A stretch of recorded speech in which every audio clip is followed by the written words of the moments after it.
안녕하세요. 젊은 나이에 아들을 낳아 그 아들을 키우는데 모든 걸 바치며 살아온 50대 여자입니다. 아주 예전의 일이지만 오래도록 저에게 상처로 남은 기억이 있습니다. 제가 9살이 되었을 무렵 엄마가 집을 나갔습니다. 정확한 이유는 잘 모르지만 부모님 두 분 모두 결혼 생활이 행복하지 않았던 것 같습니다. 아버지는 가족을 먹여 살리려 일을 하느라 늘 바빴어요. 영업직이었는데 출장도 많았고 늦게 들어오는 날이 많았습니다. 엄마는 전업주부로 살림을 했는데 어느 날부터 어린 저를 집에 혼자 두고 외출하는 날이 많아졌어요. 외출을 할 때 엄마가 바르던 새빨간 루즈가 생각이 납니다. 엄마, 예쁘다. 나도 발라보면 안 돼? 이건 어린애가 바르는 거 아니야? 한 번만 발라주라, 응? 엄마 화장할 때 귀찮게 하지 말랬지. 저기 가서 놀고 있어. 뭐하고 놀아? 나 심심한데. 엄마 또 어디 가? 나 집에 혼자 있기 무서운데. 엄마 가지 마. 나랑 집에 있으면 안 돼? 엄마, 제발. 엄마, 그놈의 엄마. 내 이름이 엄마도 아니고. 진짜 지겨워 죽겠어. 나갔다 올 테니까 밥 차려놓은 거 먹고 얌전히 있어. 알겠어? 어렸던 저는 혼란스러웠던 것 같아요. 엄마를 엄마라고 부르지 그럼 뭐라고 불러야 하나? 엄마 이름은 당연히 알았지만 아이가 엄마의 이름을 부르지는 않잖아요. 그런 날들이 계속되고 아버지도 엄마가 점점 가정에 소홀해진다는 것을 눈치챘던 것 같습니다.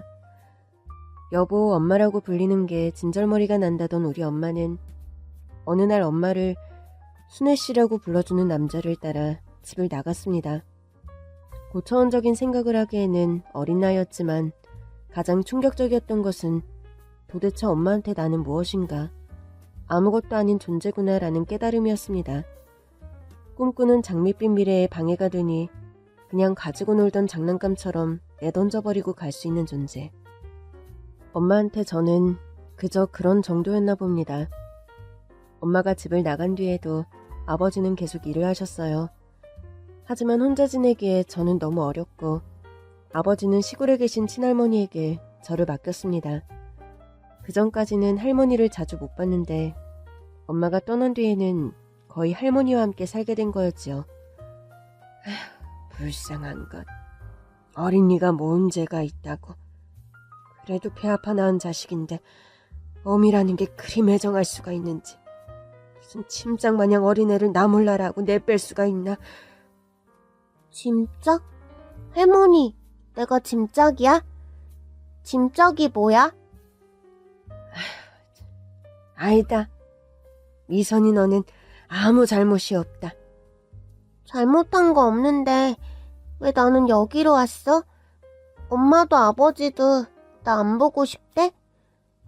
아버지는 일을 먹여 살려야 하니까 일을 해야 하니 할미한테 너를 데려온 거지. 네 아버지가 무뚝뚝하기는 해도 그리 정이 없는 사람은 아니다. 그래도 니를 자식이라 생각하고 어떻게든 키워야 하니까 할미한테 데려온 거다. 할머니, 근데 할머니는 입술이 왜 그래? 니한테도 이상하게 보이드나. 응, 여기 위에가 반으로 갈라져 있잖아. 왜 그래요? 할머니 입술 다쳤어? 할머니 입술은 다친 게 아니고 날 때부터 이 모양이었다. 그럼 할머니 입술 안 아파? 내가 호해줄까? 아니다. 괜찮아. 한 개도 안 아프다. 시골에서 조용히 지내고 계시던 할머니는 갑작스레 저를 키우게 되셨습니다. 입술 모양이 다른 사람과 다르기는 했지만 아프지는 않다고 하니 다행이라고 생각했습니다. 갑자기 저를 떠맡게 되었지만 할머니는 저를 정성껏 돌봐주셨어요. 시골이라 집에서 학교가 멀었는데 꼬박꼬박 아침에 제 손을 잡고 학교에 데려다 주셨죠. 도시에서 갑자기 시골로 오게 된 저는 시골 개구쟁이 아이들의 관심 대상이 되었습니다. 호기심 어린 눈으로 바라만 보던 아이들이 시간이 지나니 툭툭 말을 걸더라고요. 아야, 네가 원총이 할머니 손녀야? 원총이 할머니? 우리 할머니 이름 원총이 아닌데? 박경자 할머니야. 바보네 바보야. 원총이가 무슨 이름인 줄 아나 봐. 야, 너네 할머니 이름이 원총이 아닌 거 우리도 알거든. 근데 왜 원총이 할머니라고 불러? 너네 할머니 입술 이상하게 생겼지. 그런 걸 원총이라고 하는 거야. 너네 할머니는 원총이인데 너는 원총이 아니네? 조심해라. 너도 입술이 너희 할머니처럼 삐뚤빼뚤하게 갈라질라. 시골 학교 짓궂은 아이들한테서 원총이라는 단어를 처음 들었습니다. 나중에 알게 된 거지만 저희 할머니는 원총이로 태어났다고 하셨어요. 정식 명칭으로는 구순 9개월이라고 하는데 당시에는 그냥 원총이 하고 부르는 일이 다반사였죠. 당시 아이들이 그렇게 놀릴 때 솔직히 속으로 엄청 무서워서 집에 돌아와 할머니 몰래 울었던 일이 기억이 납니다. 할머니처럼 입술이 갈라질 거라고 하는 말이 진짜인 줄 알았거든요. 몇 날 며칠 혼자 끙끙 앓다가 할머니한테 물어봤는데 할머니는 무척 화를 내면서도 속상해하셨죠. 어느 머슴 아들이 그리 못된 말을 씨부리고 다니냐? 누군지 말해봐라, 응? 몰라요, 나도. 난 걔네들 이름도 모르고 어디 사는지도 몰라. 근데 할머니, 진짜예요? 나도 나중에 할머니처럼 입술이 달라지는 거야? 아니다. 이건 잘하면서 일이 되는 게 아니야. 난 날 때부터 그런 거라고 할미가 이미 말했는데. 네 그게 걱정이 돼서 이때까지 잠도 제대로 못 자고 종일 거울만 보고 앉아 있었나? 애들이 자꾸자꾸 그렇게 말해가지고 무서워서 그랬어요. 할머니 미안해요. 할머니 미안. 다음에 그놈의 못된 머슴아들이 또 그렇게 씨부리거들랑 그냥 바닥에 있는 흙을 한 줌 뿌려버려라. 알았지? 할머니가 안심을 시켜줘서 더 이상 무섭지는 않았지만 아이들의 놀림은 그칠 줄을 몰랐습니다. 나도 할머니도 잘못한 게 없는데 못되게 구는 애들한테 그냥 당하고 있기는 억울하다는 생각이 들더라고요. 애들 무리에 맞서는 게 무서웠지만 한번 눈을 질끈 감고 온갖 소리를 질러대며 흙을 뿌려대니 애들이 도망가더라고요. 그 이후 더 이상 놀리지는 않았지만 저는 혼자가 되었습니다. 학교에서 외로움을 많이 느꼈고 더욱 할머니를 의지하게 되었어요. 적응을 잘하지는 못했지만 어떻게든 살게 되더라고요. 초등학교 5학년 무렵 집에 가는 길에 저는 흙바닥에서 반짝이는 무언가를 발견하게 되었습니다. 금색의 작은 막대기가 햇빛을 받아 반짝거리며 제 시선을 붙잡았거든요. 그것을 주워 살펴보니 루즈였습니다. 립스틱이요. 새 것 같았는데 누군가 떨어뜨린 것 같았어요. 주위를 조심스레 둘러보니 보는 사람이 없어 냉큼 그 립스틱을 주머니에 넣고 집으로 달려왔습니다. 저녁까지 그것을 책가방 안에 꾹꾹 숨겨두었다가 설거지를 마치고 쉬고 있는 할머니한테 다가갔어요. 할머니, 할머니, 우 해봐. 왜 갑자기? 눈 감고 우 해봐요. 할머니가 눈을 감고 입술을 쭉 내밀었었거든요.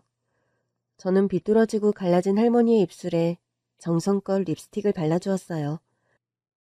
예전에 엄마가 쓰시던 것처럼 빨간색은 아니었고 영롱한 철쭉꽃 색깔의 립스틱이었습니다. 다 됐다. 할머니, 봐봐. 거울 봐봐요. 너 이게 어디서 났나? 예쁘지? 우리 할머니 입술 예쁘다. 아니, 이게 어디서 난 건데? 니 남의 것 훔친 거 아니지? 아니야, 할머니. 오다가 주웠어. 그냥 바닥에 떨어져 있었어. 내가 제일 먼저 본 건데? 그리고 나서 조금 기다렸는데 아무도 찾으러 안 왔단 말이에요. 할머니 입술에 예쁘게 발라주고 싶어서 그래서 가져왔어. 에휴, 이거 잃어버린 사람은 얼마나 속이 상할꼬. 그건 그렇고 이 다 늙은 할미가 이거 바르고 갈 데가 어딨다고 이런 걸 발라주나. 분칠도 잘 안 하고 다니는데. 이제부터 하면 되지. 내일부터 이거 예쁘게 입술에 바르고 다녀. 알겠지, 할머니? 돌이켜 생각해보면 화장을 한 번도 해본 적이 없어서 몹시도 삐뚤빼뚤 우습게 그려놨던 것 같은데 할머니는 미소를 지으며 거울을 오래 들여다보셨어요. 어찌나 마음이 뿌듯하던지요. 내 돈을 주고 산 것도 아니었고 시장에서 싸게 파는 싸구려 립스틱이었는데 할머니가 좋아하시는 모습을 보니 괜히 마음이 뭉클하더라고요. 나중에 어른이 되면 진짜 예쁜 립스틱을 사서 할머니한테 발라줘야겠다 생각을 했습니다. 저를 할머니에게 맡긴 아버지는 아주 가끔 할머니 집에 왔습니다. 많은 대화를 하지는 않았고 하룻밤을 지낸 뒤 다시 일을 하러 가셨어요. 할머니가 워낙 저를 아껴주셨기에 큰 어려움은 못 느꼈지만 여전히 다시는 못 보게 된 엄마, 그리고 가끔 오는 아버지에 대한 그리움이 있었던 것 같습니다. 아빠, 너 언제 와요? 모르겠다. 잘 지내고 있어라. 이상하리만치 저와 눈을 마주치지 않는 게 무척 서운했거든요. 할머니는 그 이유를 알고 계셨던 것 같아요.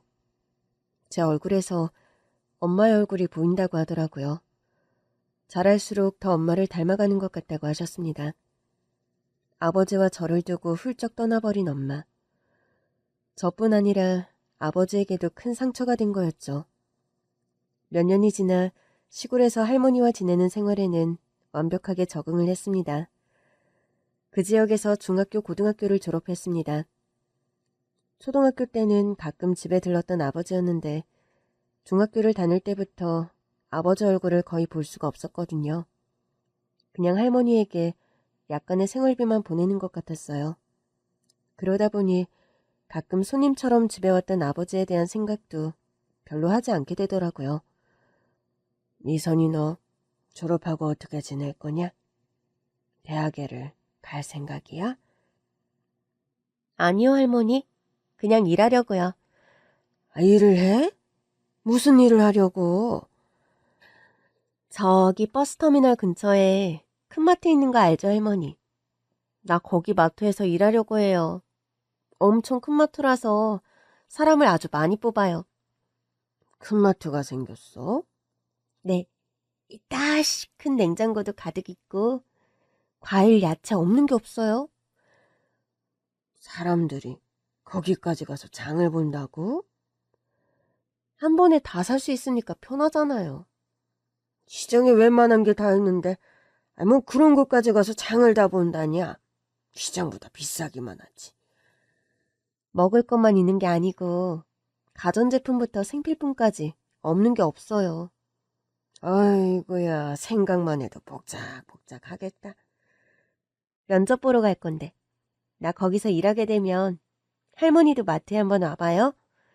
그래, 우리 미선이가 일하는 곳이니까 할미가 한번 구경 가야지. 고등학교 졸업식 때도 아버지는 오지를 않았고 할머니만 자리를 지켜주었습니다. 졸업을 한 뒤에 마트에 취직을 하게 되었고 저는 매대 정리를 하고 진열하는 일을 하게 되었습니다. 할머니 집에서 버스를 타고 출퇴근을 하면서요. 첫 월급을 받은 날 저는 마트 안에 있는 화장품 코너로 갔어요. 할머니가 바를 크림이랑 예쁜 립스틱을 선물로 받았습니다. 예쁘게 포장을 해서 드렸는데 할머니께서 너무 좋아하시더라고요. 아이고, 색이 참 곱다. 할미는 근데 그거 아직도 있는데. 아, 왜? 네가 예전에 주운 그 루즈 말이야. 그거 아직도 있어? 할머니, 그거 그렇게 오래 쓰는 거 아닌데. 날짜 오래되면 그것도 못 쓰게 되는 거예요. 우리 미선이가 할머니한테 준 거라 아껴 쓰느라 그랬지. 못 쓰게 되기는 왜 못 쓴다고 그려? 아직 멀쩡한데? 아니야. 그거 바르면 피부에 안 좋을 것 같아요. 이제 이 크림 아침 저녁으로 바르고 이 립스틱 발라요, 할머니. 노인회관 갈 때 우리 미선이가 선물해준 루즈 이거 바르고 가서 자랑해야겠다.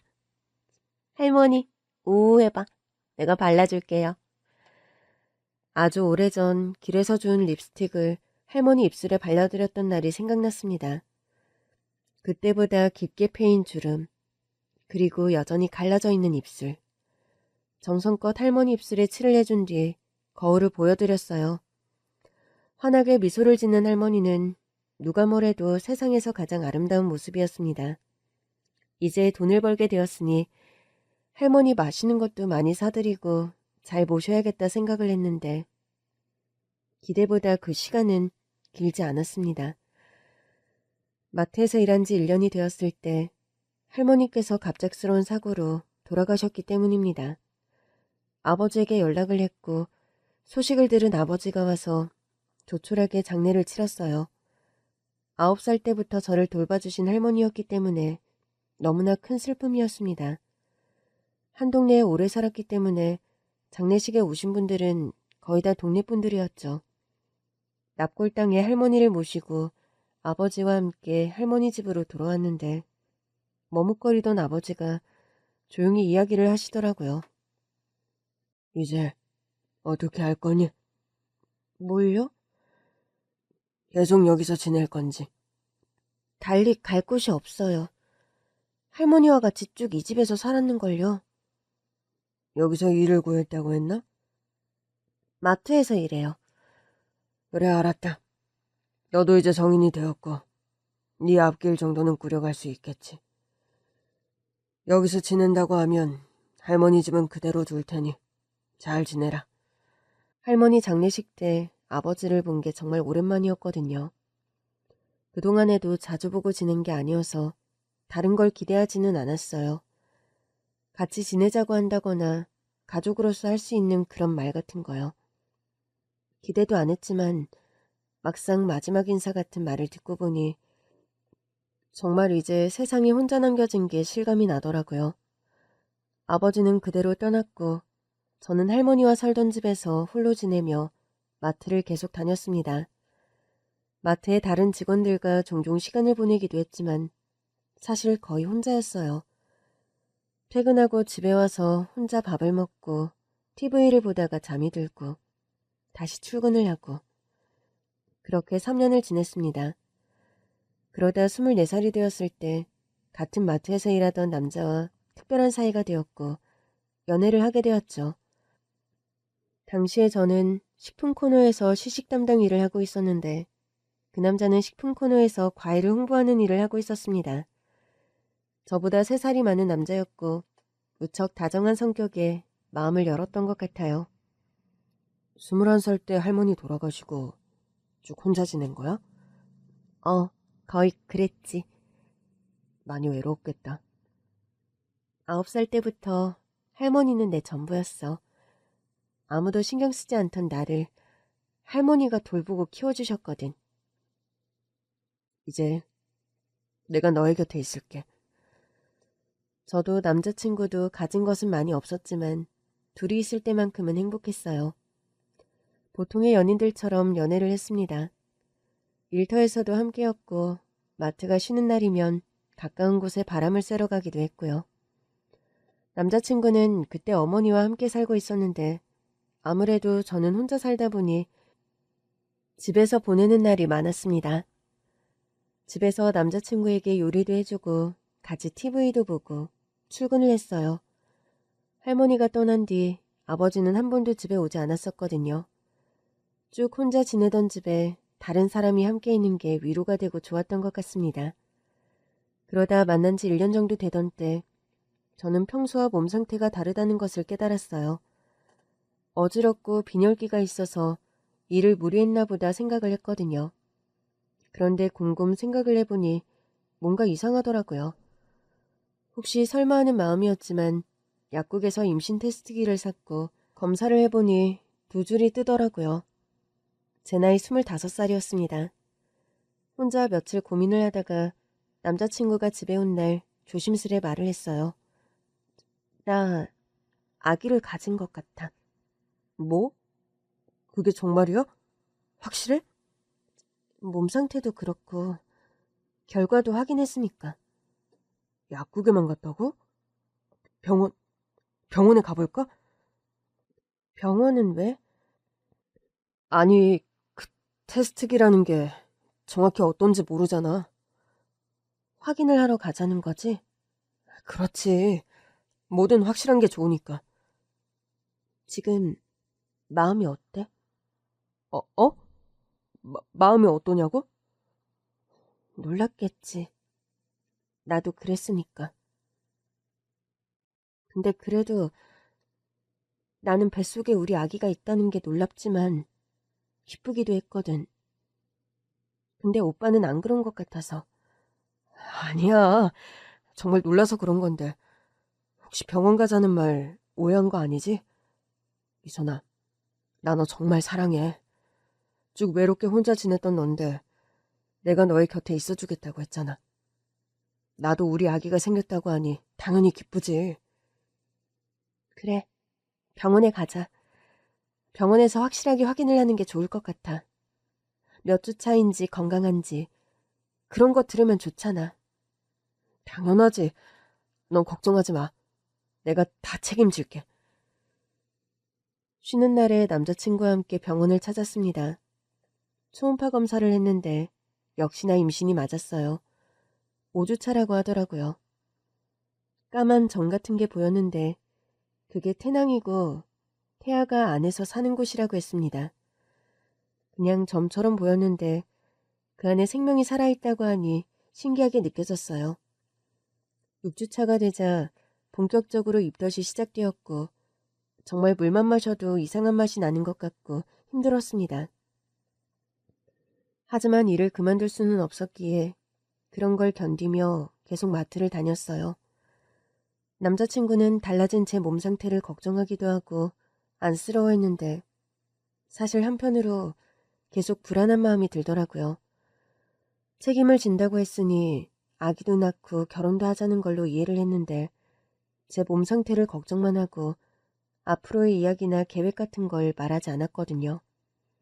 몇 개월이 지나니 배가 불러왔어요. 그때까지만 해도 마트에서 일하는 다른 사람들은 그냥 살이 좀 찐 정도로만 생각을 했거든요. 앞으로 더 배가 부를 거고 일을 언제까지 해야 하는 건지 머리가 복잡했습니다. 그때 남자친구가 이야기를 하더라고요. 나 집에 이야기했어. 이제 처음으로 말한 거야? 시간이 좀 필요했거든. 내가 혼자 사는 것도 아니고 엄마랑 같이 살고 있는데 어떻게 잘 말해야 하나 고민을 많이 했거든. 어머님께서 뭐라고 하셔? 어? 놀라셨지? 놀라셨는데 그래도 내 애가 생겼다고 하니까 그리고 우리 애기 엄마인 너를 만나봐야 하지 않겠냐고 그러더라. 언제 뵙는 게 좋을까? 너 몸 상태 괜찮을 때 우리 집으로 오라고 했거든. 뭐 먹고 싶은 건 없냐고. 엄마가 맛있는 거 해주신대. 남자친구는 일찍 아버지가 돌아가셨고 어머니와 살고 있었거든요. 미루고 미루다가 여자친구가 있다는 것, 그리고 제가 아기를 가졌다는 걸 말했는데 사실 어떤 반응을 보일지 몰라서 마음을 졸이고 있었어요. 막 반대를 하거나 이제 와서 책임을 못 진다고 하면 어떻게 해야 하나. 안 좋은 쪽으로 생각을 하기도 했고요. 하지만 남자친구가 신중하게 잘 말을 했고 어머님께서는 저를 만나고 싶다고 하셨어요. 그리고 2주 뒤 남자친구와 같이 일을 쉬는 날에 그의 어머니를 찾아뵈었습니다. 안녕하세요. 김미선이라고 합니다. 박영철이 엄마예요. 오느라 수고가 많았네. 들어와요. 미역국과 달걀 후라이, 콩나물 무침, 김치, 고등어구이, 밥상을 차려주셨고 저는 어머님께서 요리하신 정성을 생각해 최대한 맛있게 먹으려고 노력했습니다. 말 편하게 해도 되지? 네. 영철이한테 대충 들었는데 지금 혼자 지낸다고? 맞습니다. 아니 어쩌다가 그렇게 된 거야? 아버지가 계신다고 하지 않았어? 아버지가 계신데 쭉 할머니가 키워주셨다고? 네. 제가 어릴 때 어머니가 떠나셨고 아버지는 일을 해야 해서 어린 저를 돌볼 수가 없었거든요.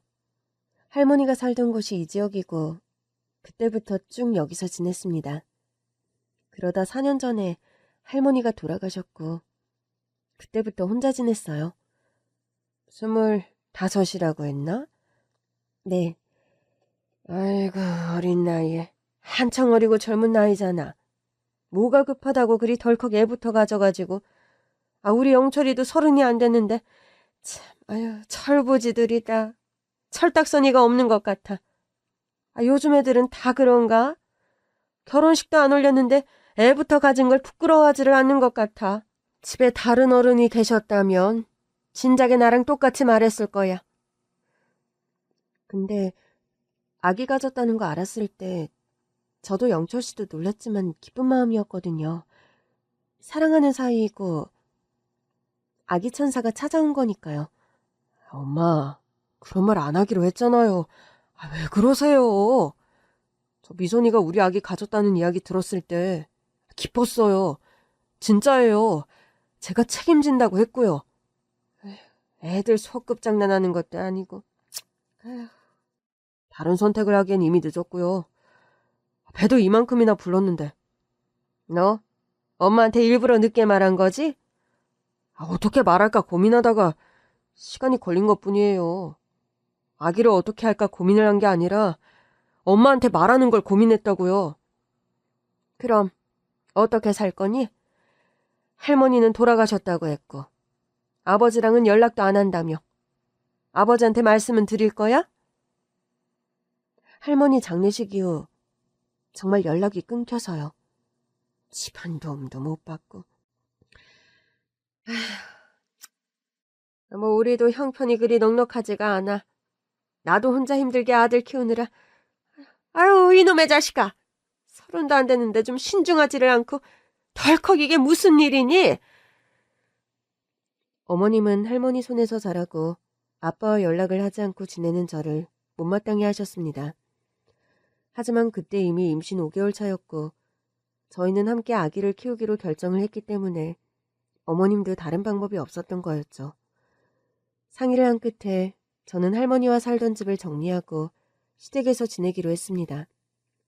제가 모은 돈, 남편 돈을 합쳐도 집을 얻기에는 무리가 있었고 어머님께서 돈을 보태주시지는 못하는 상황이었거든요. 그래도 임산부인데 건강은 챙겨야지. 일을 언제까지 하려고 그래? 이제 배도 더 부를 텐데. 또 엄마가 안 계시다고 하니 애기 낳고도 혼자 힘들 거 아니야. 내 팔자야. 갑자기 생긴 며느리의 손주에 뒷바라지까지 하게 생겼네. 아무튼 나중에 차차 돈을 모아서 집을 얻어 나가 살더라도 지금 당장은 다른 방법이 없는 것 같네. 25살의 애가 애를 낳는 것 같은데. 집 따로 얻어도 내가 수시로 드나들 것 같은데. 그럴 바에야 그냥 같은 집에 있는 게 낫지 않겠어? 네, 그게 좋은 것 같아요, 어머니. 결혼식은 거의 생각도 못했던 것 같아요.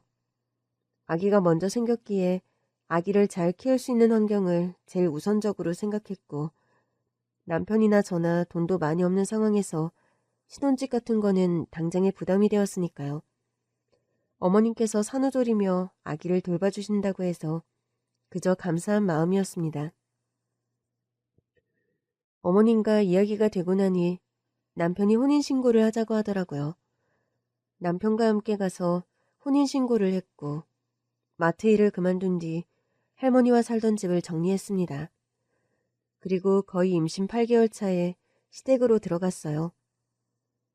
엄마랑 같이 지내는 게 편하지는 않겠지만 또 엄마가 말을 저렇게 하지만 사실 손주기대 많이 하고 계셔. 우선 여기서 아기 키우면서 돈을 차차 모으고 집을 얻어서 나가자. 너도 아기 키우는 거 혼자 하려면 막막하지? 엄마가 그래도 경험자니까 많이 도와주실 거야. 아니야. 이렇게나 집에 선뜻 들어오라고 하시고 아기 함께 봐주신다고 하니까 내가 너무 감사하지. 남편은 계속 마트에서 일을 했고 저는 어머님의 댁에서 지냈습니다. 9개월 차 만삭이 되자 정말 몸이 무거워 움직이기가 힘들어지더라고요. 그래도 어머님 댁에서 지내니 누가 되지 않으려 바지런히 움직여 청소도 하고 살림을 도왔습니다. 뱃속에 있는 아이가 아들인 걸 알았거든요. 남편과 함께 아기용품을 조금씩 사며 출산 준비를 했어요. 그리고 다리 차서 기다리고 기다리던 아이가 태어났습니다. 진통을 오래하며 힘든 시간이었고 아기를 낳고 기진맥진해서 거의 정신을 잃을 뻔했던 것 같아요. 병실로 옮겨져 누워 있었는데 시어머님과 남편이 병실 안으로 들어왔습니다. 남편은 고개를 푹 숙이고 있었고 어머님은 화가 난 듯 보였어요. 영문을 몰라 어리둥절한 상황이었지만 어서 아기를 보고 싶다는 마음뿐이었습니다. 아기는요? 건강하게 태어났죠. 아기 언제 볼 수 있어요? 재수가 없으려니까. 하필 나도 그런 걸 낳아가지고. 네? 어머님 그게 무슨 말씀이세요? 여보 왜 그래? 우리 아기 괜찮은 거지? 어머님이 왜 그러시는 거야? 잘 나왔어. 나왔는데 아기 상태가 좀... 아기 상태가 어떤데? 남편은 더 말을 하지 않았고 화가 잔뜩 난 시어머님을 데리고 나갔습니다. 그리고 시간이 지나 저는 아기를 품에 안게 되었는데 아기의 얼굴을 보는 순간 그냥 눈물이 나더라고요. 아기의 입술이 돌아가신 우리 할머니와 같은 모양이었어요. 갈라진 입술이 선명하게 보이더라고요. 우리 아기는 언총이로 태어났습니다.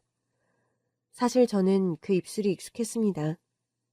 제가 가장 사랑했던 한 사람, 우리 할머니를 보며 자랐기 때문이에요. 가만히 아기를 들여다보는데 마음이 뭉클하더라고요. 입술 모양이 다른 사람과 달라도 제 눈에는 변함없이 소중하고 예쁜 아기였습니다. 병원에서 며칠 있다가 퇴원을 해서 시댁으로 돌아왔습니다. 산후조리원이며 비싼 돈을 주고 갈 만한 형편이 안 되었거든요. 몸조리와 아기 돌보는 것을 가르쳐 주겠다고는 하셨는데 어머님은 저와 아기가 있는 방에 들어오지를 않으셨습니다. 물 한 잔 마시러 나갈 때도 어머님이 계신지 눈치를 보게 되더라고요. 우는 아기를 달래며 남편이 퇴근하기만을 기다렸습니다. 아기를 보며 안타까운 것은 입술이 갈라져 젖을 제대로 못 먹는다는 거였어요. 힘이 약한지 입술 주변으로 흘러내리는 게 다반사라 잘 못 먹는 것 같아서 마음이 아팠습니다. 나왔어? 왔어? 애기 보느라 고생 많네. 여보, 우리 애기 출생신고 해야 하잖아. 병원에서 온 지 얼마 안 돼가지고 생각을 못했네. 뱃속에 있을 때는 햇살이라고 불렀는데 그 태명에 정이 많이 들었나 봐. 나 생각해놓은 이름이 있는데. 뭔데? 정우로 하자. 박정우. 그래. 너 좋은 대로 해. 여보는 뭐 생각해둔 이름 없어? 그냥 너 하고 싶은 거 해. 아기가 원청이로 태어났다는 이유로 어머님은 아기를 제대로 보려고 하지 않았고 손주로 생각도 안 하는 것 같았어요. 의지할 것은 남편밖에 없었는데 속상했던 건 남편 역시도 아기한테 큰 관심을 보이지 않는 것 같았습니다. 그냥 애정이 없어 보였어요. 그뿐 아니라 어느 날부터 귀가도 자꾸 늦어지더라고요. 물어보면 마트 일이 바쁘다고 대충 둘러대든 말을 할 뿐이었고 쉬는 날에도 결근한 누구 대신 일을 해야 한다며 집을 비울 때가 많았습니다. 아기가 태어난 지 3개월 정도 되던 어느 날, 그날따라 아기가 너무 많이 우는 거예요. 아직 이른 새벽 시간이었는데 남편이 제대로 잠을 못 자고 뒤척이는 것 같아 아기를 안고 조용히 나왔거든요. 거실에서도 울음을 그치지 않기에 아기를 안고 집 밖으로 나와 한참을 서성였습니다. 해가 어스름하게 뜬 새벽, 가로등 불빛 아래 아기를 안고 있는 제 모습이 제가 생각해도 참 처연하게 느껴졌어요. 시간이 얼마나 지났을까? 아기가 잠이 든 것 같았고 다시 조용히 집 안으로 들어갔거든요. 그런데 어머님께서 거실에 서서 저를 노려보고 있더라고요. 혼전 임신으로 날 며느리로 억지로 받아들인 시어머니가 저와 아기를 매섭게 노려보며 소리를 질렀습니다. 어디서 언청이를 나눴어? 네 새끼, 네가 가져가! 하며 나와 아들을 내쫓는데 20년 후 아들과 인천공항에서 시모와 남편을 마주친 순간 두 작것들 미쳐 날뛰며 발광을 했습니다. 어디서 언청이를 낳았나며 네 새끼 네가 데려가라던 시어머니. 아기용품이며 제 옷가지를 막 가방에 우겨넣고 가방을 던지며 저를 내쫓으려고 했습니다. 남편은 그걸 보고만 있더라고요. 어떻게 이러실 수가 있어요? 이 어린 아기를 데리고 어디로 가라고요? 이 결혼은 다 무효고 다 취소야. 나는 너를 며느리로 인정한 적이 없고 저 언청이가 내 손자라고 생각한 적 없다. 진작에 해결을 했어야 했는데 멍청하게 시간만 끌다 이 지경을 만든 게 잘못이지. 그래도 애를 가졌다고 해서 애비애미도 없이 자란 너를 불쌍하게 생각해서 받아준 건데 네가 얼마나 재수 없는 팔자를 타고났는지 애를 낳아도 어떻게 저런 걸 낳았냐? 더 이상 이렇게 지내는 꼴은 못 본다. 그리고 영철이도 이제 그만하고 싶다고 한다. 가방 다 챙겨놨으니 당장 나가라. 당신, 그게 정말이야? 어머님 말씀이 진짜야? 미안하다. 내가 너무 생각 없이 일을 벌인 것 같아. 더 늦기 전에 그만하자.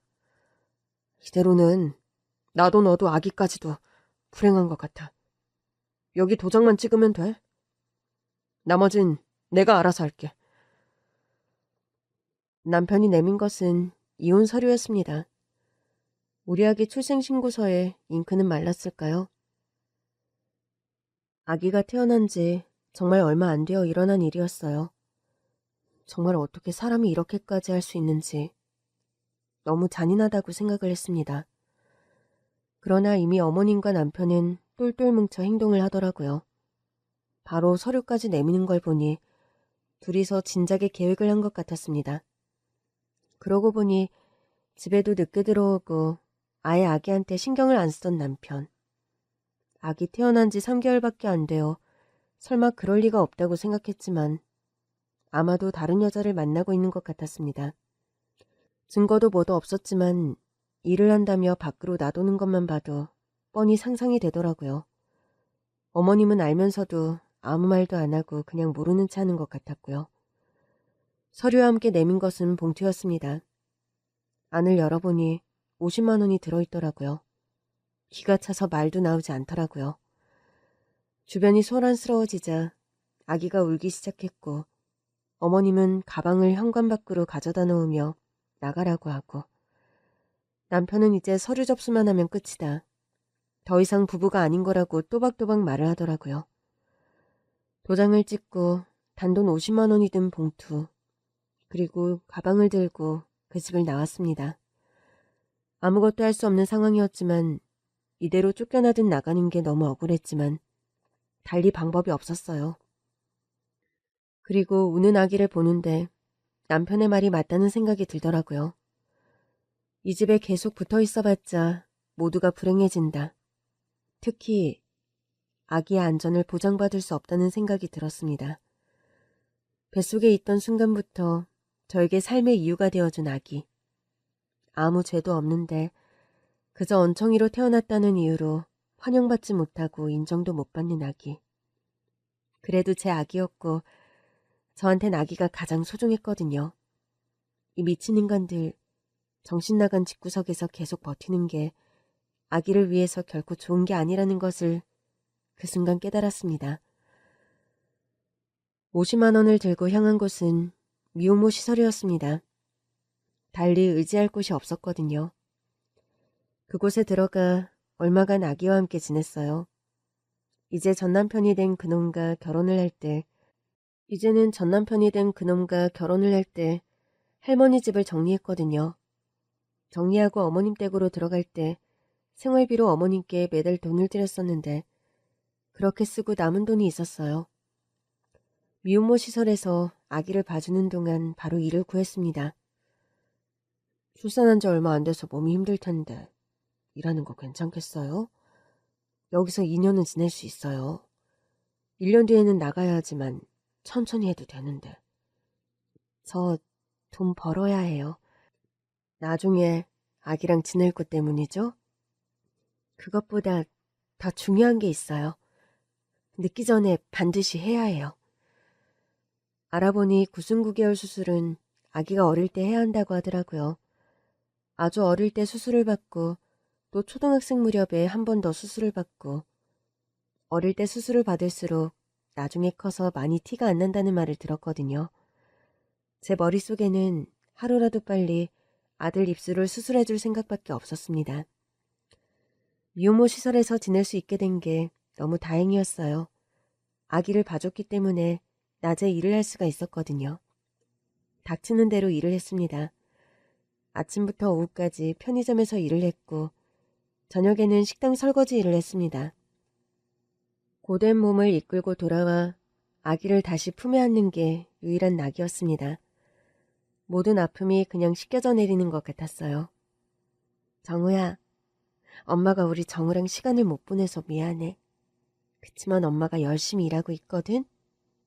우리 정우 입술 예쁘게 만들어주려고. 엄마가 돈 열심히 모아서 우리 정우 수술시켜줄게. 미안해 우리 아기. 엄마가 많이 사랑해?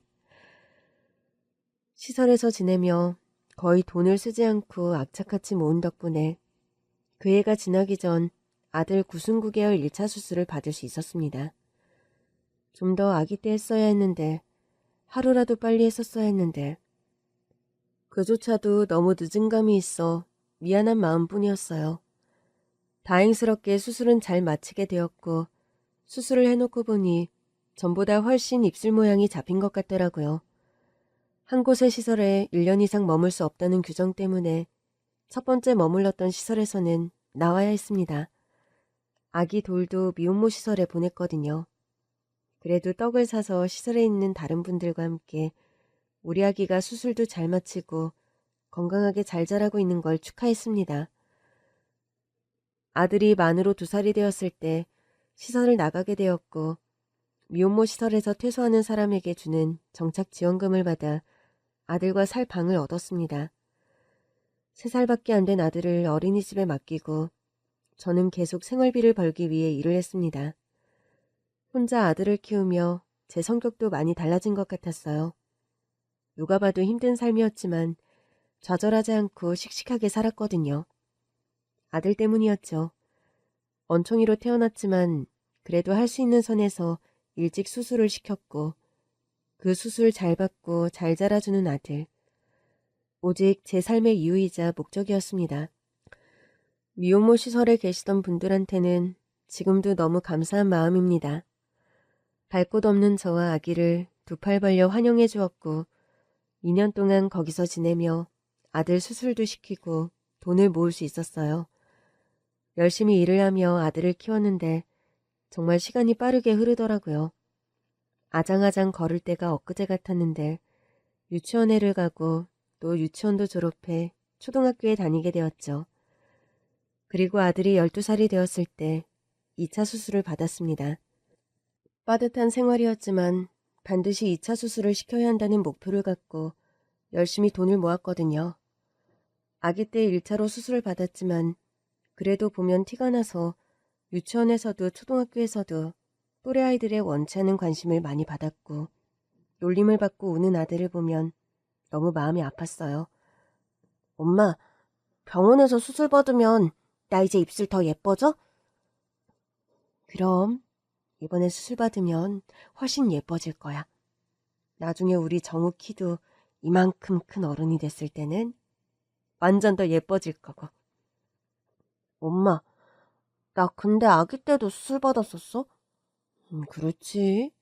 정우 걷기도 전에 수술 받았어. 우리 정우 얼마나 씩씩하고 용감한지 수술 얼마나 잘 됐다고. 근데 왜 나는 기억이 안 나? 너무 아기 때라 그렇지. 왜? 수술 받아서 입술 예뻐진다고 하니까 좋지 않아? 근데 병원 무서워서. 아기 때처럼 깊이 잠들었다가 일어나면 예쁘게 되어 있을 거야. 엄마, 같이 있을 거지? 그럼 엄마는 항상 정우 곁에 있지? 고마워, 엄마. 고마워요. 사랑해요. 고맙고 사랑한다고 말하는 아들의 말에 눈물이 나더라고요. 아들을 품에 꼭 안아주었습니다. 아들과 함께 예약한 날짜에 병원으로 갔고 2차 수술을 받았어요. 그리고 2차 수술은 정말 성공적이었습니다. 수술 직후 입술 위에 약간의 흉터가 남긴 했지만 시간이 지나니 그 흉터가 점점 옅어지더라고요. 이제는 모르는 사람이 봐도 아기 때 언총이었다는 걸 거의 모를 정도구나 싶었어요. 아들과 서로 의지하며 살아오던 어느 날 우리 아들이 15살이 되었을 때 저는 한 통의 전화를 받았습니다. 미선이냐? 누구세요? 애비다. 아버지? 아빠예요? 세월이 많이 지났구나. 그간 어떻게 지냈니? 괜찮다면 한번 볼 수 있으면 좋겠구나. 오래전 할머니 돌아가신 이후 만난 적이 없던 아버지한테서 연락이 왔습니다. 몹시 망설여졌지만 어딘가 몸이 아픈 듯 힘겹게 숨을 몰아쉬는 목소리를 들으니 그게 정말 어쩌면 마지막일지도 모른다는 생각에 만나야 할 것 같더라고요. 아들을 데리고 아버지를 만났습니다. 어느 지방 요양병원에 계시더라고요. 아들은 처음 보는 할아버지를 만난다는 생각에 들떠 있었죠. 요양병원에 있는 아버지에게 아들을 보여줬고 저희 아버지는 많은 걸 묻지 않았지만 제가 순탄하지 않게 힘들게 살아왔다는 걸 아는 것 같았습니다. 21살 때 생이별을 한 아버지, 40 중반이 되어서야 다시 본 아버지에게서는 예전 모습이 거의 남아있지 않았습니다. 늙고 초라한 노인이 제 앞에 있었어요. 아버지는 오래도록 안 보고 지내 미안하다는 말과 함께 아버지의 재산을 저에게 다 물려준다는 이야기를 하셨습니다. 비록 안 보고 산 건 오래지만 내가 여기저기 떠돌아 살았지만 나한테 다른 자식은 없다. 내 핏줄은 너 하나야. 미안하다. 아주 처음에는 나한테 네 엄마 얼굴이 보여서 그게 괴로웠는데 그 뒤로 시간이 오래 지나고 나니 면목이 없어서 연락도 하질 못했다. 고생이 많았지. 그래도 잘생긴 아들을 줬으니 그것도 네 복이다. 아들 잘 키우고 행복하게 지내라. 미안하다. 요양원에서 재회한 지 얼마 안 되어 아버지는 돌아가셨고 저는 아버지가 남긴 재산을 상속하게 되었습니다. 서로 안 보고 산 세월이 길었고 그저 어디선가 잘 지내고 있겠거니 했는데 생각보다 많은 돈을 모으셨더라고요. 엄청 큰 돈은 아니었지만 그래도 온갖 일을 하며 혼자 아들을 키우던 저에게 많은 도움이 되는 돈이었습니다. 아들과 함께 할머니가 잠들어 계신 곳으로 갔어요. 아버지를 할머니 곁에 모셨거든요. 그때까지 사는 게 바빠 한 번도 찾지 않았는데 아들을 처음 데려간 거였습니다. 할머니 입술 나랑 똑같다. 똑같았지. 할머니도 그러셨어. 할머니는 수술 안 받으셨어요? 안 받으셨지. 평생 이렇게 사셨는데 엄마가 할머니 입술에 예쁜 립스틱을 발라드리곤 했어. 엄마를 키워주신 분이거든. 할머니, 저희 엄마를 키워주셔서 감사해요. 편히 쉬세요, 할머니. 우리 아들은 마음이 참 착했습니다. 어릴 때부터 엄마가 혼자 온갖 고생을 하며 자기를 키운 걸 아는 아이였어요. 일을 마치고 돌아오면 그 고사리 손으로 청소도 해놓고 엄마 다리를 주물러준다고 하며 항상 다정다감한 아들이었죠. 항상 자기가 얼른 자라 엄마 고생 안 시키겠다고 입버릇처럼 말을 했는데 정말로 아들은 성인이 되어 일찍 사업을 시작했어요. 투자에 일가견도 있었고요. 물론 그렇게 투자를 하고 사업을 키워갈 수 있었던 것에는 돌아가신 아버지가 남긴 재산이 바탕이 되었습니다.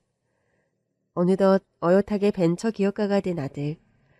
감각이 있고 늘 성실하고 부지런했던 아들은 일찍 성공을 했고 정말 눈 깜짝할 사이 저와 아들의 생활 수준이 달라졌습니다. 아들이 사업가로 크게 성공을 한 뒤 가장 먼저 한 게 저한테 집을 사준 거였습니다. 남들은 다 아파트가 좋다고 하는데 저는 한적한 곳에서 마당이 있는 주택에 살고 싶었거든요. 땅을 다 매입해서 직접 건축가와 논의해서 집을 지어주었습니다. 아들은 서울 아파트에서 따로 지냈고요. 번듯하게 자라 사업을 하며 직원들을 이끌고 있는 아들을 보니 지나간 세월이 스쳐 지나가더라고요. 너무나 어려웠고 고된 그 시절이요. 아들에게 말을 해서 그 옛날 저와 갓난아기였던 아들을 받아주었던 미혼모 시설에 기부를 했습니다. 물품 지원과 미혼모들 생계에 도움이 되었으면 하는 마음에서요. 너무 늦게 찾은 게 아닌가 싶었지만 그래도 잘 되어 그곳의 나눔을 실천할 수 있게 되니 마음이 기쁘더라고요. 어느 날 집에서 화초를 가꾸고 있는데 아들에게 연락이 왔거든요. 유럽에를 가자고 하더라고요. 갑자기 웬 유럽이야? 컨퍼런스 때문에요. 참가를 해야 하는데 엄마도 같이 가요. 컨퍼런스 일정 마치고 여행도 하고요. 엄마 유럽 가본 적 없잖아요. 호텔 비행기표 다 예약했어요. 그런 곳을 엄마랑 가도 되는 거야? 엄마랑 꼭 가고 싶어요. 미리 계획을 다 짜고 호텔이며 비행기를 다 예약했다는 아들. 어려서나 지금이나 엄마를 극진하게 생각하는 효자 아들입니다. 한 달 뒤 유럽으로 떠나는 날이 되었고 아침 일찍 아들이 저를 데리러 집으로 왔습니다. 아들은 운전기사를 데리고 있었거든요. 기사가 공항에 우리를 내려주고 차를 파킹한다고 하더라고요. 그렇게 인천공항으로 향했습니다. 발렛 파킹 예약했니? 네, 다 했어요. 기사님 파킹하는 거 보고 어머니 모시고 갈게요. 기사님도 파킹한 다음 가시면 됩니다. 예, 대표님. 주차장에 도착했더니 발렛 파킹하는 사람이 다가오더라고요. 아들 차가 롤스로이스였는데 발렛 파킹하는 사람이 차에서 눈을 못 떼더라고요. 차에서 내려 기사님이 짐을 내리고 아들과 서 있는데 발렛 파킹해주러 온 사람의 얼굴을 본 순간 저는 온몸이 얼어붙는 것만 같았습니다. 차에서 눈을 못 떼던 그 사람이 저와 아들을 쓱 훑어보다 눈이 마주쳤는데 동시에 서로 알아보고 말았습니다. 우리 아들 3개월 되던 때 단돈 50만 원을 주며 집에서 나가라고 했던 전 남편이었어요. 미선이, 김미선이 맞지? 저희 어머니를 아세요? 김미선 맞구나. 뭐야? 이 차는 뭐고? 무슨 일이 있었던 거야? 발렛 일을 하시나 보네요. 박영철 씨. 아직도 힘들게 사시는구나. 엄마, 이 사람 누구예요? 엄마? 그러면 네가 김미선 아들, 내 아들? 뭐라고요? 여기 똑바로 있어. 가만히 있어. 기다려. 전 남편이 어디론가 급하게 전화를 하더군요. 잠시 뒤 공항 청소를 하는 할머니가 달려왔어요. 허둥지둥 막 뛰어오는데 그 할머니도 누군지 바로 알아봤습니다. 어디서 얹청이를 낳았냐며 이 새끼 네가 데리고 가라고 악을 쓰던 전 시어머니였어요. 모자가 나란히 공항에서 일을 하는 모양새더라고요. 아유 세상에나 정말이네. 얘, 나 알겠지? 사람의 얼굴을 보면 어떻게 살아왔는지 보인다고 하더니 여전하시네요. 아, 얘가 걔라고? 얘가 네 아들이야? 말도 안 돼. 걔 분명히 언청이었는데 지금 보니 입술이 말짱하잖아. 너 네 아들 내팽개치고 다른 애라도 낳은 거냐? 생각하는 수준도 딱 거기까지고. 아들을 내팽개치다니요. 마누라 자식 내팽개치는 건 그쪽 집안에서 나는 짓이고 전 안 그래요. 그 오래전 갓난아기였던 내 아들 정우 맞아요. 뭐? 얘가 정우라고? 공항에서 발레 파킹하던 전 남편, 공항 청소 일을 하던 전 시무가 롤스로이드를 타고 나타난 저와 제 아들을 보고 미쳐 날뛰며 발광을 하기 시작했습니다. 아들에게 이야기를 해줬어요. 오래전 갓난아기였던 너와 나를 쫓아낸 사람들이다. 단돈 50만 원 지어주며 가방 내던지고 나가라고 악다구니를 쓰던 네 할머니. 그리고 너 태어난 지 3개월밖에 안 됐는데 밖으로 나돌며 바람이나 피고 우리를 쫓아낸 한심한 인간. 그 인간이 지금 눈앞에 있는 저 남자라고요. 저런 인간이니 친아빠란다. 너무 한심하지. 악랄하고 못된 종자들이야. 뭐가 어쩌고 어째? 이거 다 가짜지? 네가 이런 차를 탈 리가 없어. 이런 명품 옷을 입고 말도 안 돼. 우리 여기서 일하는 거 알고 연극하는 거지. 못된 것. 감히 누굴 속이려 들어? 저희 어머니께 말씀 함부로 하지 마시죠. 엄마, 50만 원 주고 내쫓았다고요? 아들이 품 안에서 지갑을 꺼내 현금 50만 원을 전 남편과 전 시무 앞에 던졌습니다. 이거나 먹고 떨어지시죠. 전 아빠 같은 거 없이 산 사람이고 저를 키워준 건 저희 어머니입니다. 제 가족은 핏줄은 저희 어머니 한 분이에요. 아빠라는 인간을 그리워해 본 적도 없어요. 뭐가 기억이 나야 그립기라도 하는 거 아닌가요? 어머니 말씀대로라면 고작 태어난 지 3개월일 때 아빠라는 인간, 할머니라는 인간이 저를 쫓아낸 건데 그래서 기억이 없습니다. 그 돈이나 받고 그만 꺼져 주시죠. 기사님, 여기 차 못 맡길 것 같으니까 발레 타지 마시고 그냥 차 가져가세요. 회사에 두시면 돼요. 예, 대표님. 대표? 대표? 젊은 놈이 무슨 대표인데? 어디 대표인데? 뭘 해서 성공했는데 이런 차를 타냔 말이야? 야, 이 녀석아. 네가 그냥 세상에 저절로 태어난 줄 아냐? 내가 네 애비다, 이놈아! 거품을 물며 발악하는 그들을 뒤로 한 채 저는 아들과 함께 공항으로 들어갔습니다. 가는 저희를 붙잡고 엎드려 빌었지만 무시하고 들어왔어요. 참, 우연이라는 게 이리도 기가 막힐 수가 있을까요? 오직 아들 키우는 일에만 전념했고 잘 살게 된 뒤에도 복수 같은 건 생각해 본 적이 없는데 하늘이 우연한 만남을 통해 그런 기회를 주시기도 하네요. 유럽 여행은 잘 마치고 돌아왔습니다. 아들이 마음이 안 놓인다며 사람을 써서 알아보니 그 못난 인간들이 저와 아들을 수소문하고 있다고 하더라고요. 엮이거나 얽혀서 좋은 게 없는 사람들이라고 말을 했더니 아들이 알아서 하겠다고 했습니다. 그 뒤로 다시는 전 남편과 전 시모를 만난 적이 없습니다. 계속 공항에서 발레 타고 청소하면서 살고 있겠죠. 저는 마음에 독을 품고 살고 싶지 않습니다. 제 아들도 그렇게 살지 않기를 바라는 마음이에요.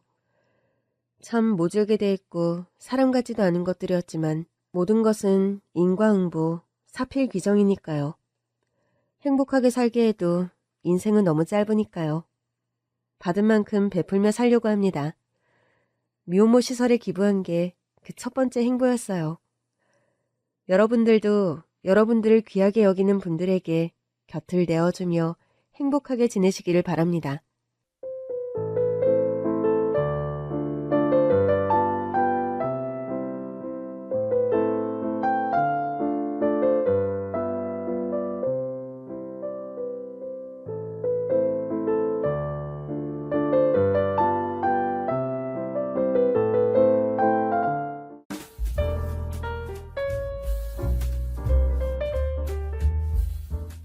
안녕하세요. 저는 30대 여자입니다. 어릴 때 저는 별명이 공주님이었대요. 어딜 가도 공주님 드레스를 입고 다니는 걸 좋아해서 늘 공주님 드레스만 입고 다녔다는데 한 번은 친구가 제 드레스를 갖고 싶다며 우는 거예요. 그래서 제가 그 드레스를 줬어요. 사실 제 방에는 그런 드레스가 정말 많았거든요. 조금씩 자라면서 저는 우리 집이 꽤 잘 산다는 걸 알게 됐어요. 집이 풍족했던 탓인지 저는 물질에 대한 소욕이 크지 않은 편이었어요. 아빠가 사업을 하셨는데 그 사업이 잘 돼서 우리 집은 점차 더 커져서 제가 고등학교에 다닐 즈음에는 전원주택에 살았어요. 덕분에 저는 어릴 때부터 하고 싶은 걸 많이 해봤어요. 그림도 그려보고 피아노도 쳐보고 첼로도 연주해봤는데 전부 제 적성은 아니었죠. 결국 공부를 열심히 하기로 했는데 공부가 생각보다 재밌더라고요. 덕분에 좋은 대학에 갔고 그곳에서 한 남자를 만났죠. 안녕하세요, 선배님. 근데 볼 때마다 꼭 그렇게 선배님이라고 불러야겠어? 그럼 뭐라고 불러요? 1살 차인데 그냥 오빠라고 해. 에이, 그래도 저만 그렇게 부르는 건 좀. 그래도 너만 그렇게 불렀으면 좋겠는데? 1년 선배였는데 신입생 환영회 때부터 저를 잘 챙겨주더니 점점 대놓고 호감 표현을 하기 시작했죠. 그래서 저도 꿈에 그리던 CC라는 걸 해보게 됐어요. 캠퍼스 커플이라니. 처음엔 재미로 시작한 연애였는데 의외로 죽이 잘 맞아서 교제 기간도 길어졌어요. 그가 먼저 대학을 졸업한 뒤엔 그 허전함이 너무 커서 힘들 정도였죠. 그래서 깨달았어요. 이 사람이랑은 헤어지면 안 되겠다. 그래서 제가 먼저 청혼을 해버렸거든요. 그랬더니 남자친구가 너무 당황하더라고요. 아니, 이게 뭐야? 반지? 반지도 네가 준비한 거야? 그럼 프로포즈인데 반지도 없이 해? 나한테도 기회를 줘야지. 그냥 말은 네가 먼저 하더라도 반지는 내가 준비해야 하는 거 아니야? 취준생이 무슨 돈이 있다고. 월급 받는 내가 사야지. 사실 저는 졸업할 즈음에도 취업에 대한 부담감이 전혀 없었어요. 이미 아빠 회사로 들어가기로 돼 있었거든요. 하지만 남자친구는 이 사실을 전혀 모르고 있었습니다. 그 말인 즉슨 제가 꽤 잘 사는 집 딸이라는 것도 모르고 있었다는 것이죠. 그게 내가 그동안 모은 용돈이 꽤 되거든. 그래도 이건 너무 미안하지. 어릴 때 친구를 잃은 이후로는 우리 집이 얼마만큼 산다는 티를 전혀 내본 적이 없었어요. 그래서 자연스럽게 남자친구에게도 티를 내지 않았던 건데 결혼이라는 결정을 앞두고는 더는 숨길 수는 없겠더라고요. 남자친구는 제가 준비한 반지를 미안해하며 받으면서도 한숨을 내쉬었어요. 나도 너랑 결혼하고 싶지. 근데 당장은 좀 어려워. 아직 너도 취준생이고 나도 사회초년생이라. 우리 같이 돈 모아서 몇 년 뒤에 결혼하자. 돈을 모아서? 사실 그때 이미 제 앞으로 아파트가 한 채 있었어요. 제가 성인이 되면서 아빠가 분양받은 아파트를 제 앞으로 옮겨주신 거였죠. 당시에는 세를 주고 있었지만 곧 계약 기간이 만료되는 시점이었어요. 그래서 저는 하루라도 빨리 남자친구와 결혼해서 그 집에서 신혼생활을 시작하면 된다고 생각했거든요. 제가 당황하자 남자친구는 너무 미안했어요. 미안해. 이렇게밖에 말을 못해서. 그래도 결혼은 현실이잖아. 나는 아무 준비도 없이 너랑 결혼할 순 없어. 너만 고생할 테니까. 그게 오빠, 혹시 말이야, 집만 있으면 되는 거야? 저의 질문에 남자친구는 꽤 당황했고 제가 아파트가 한 채 있다고 하자 입을 다물지 못하더라고요. 너 재테크했어? 무슨 돈으로? 종잣돈이 있었어? 재테크도 배우긴 했지. 그래서 저축한 돈도 좀 있긴 해. 물론 종잣돈은 아빠가. 우리 아빠가 어릴 때부터 재테크를 좀 가르쳐줬거든. 그래?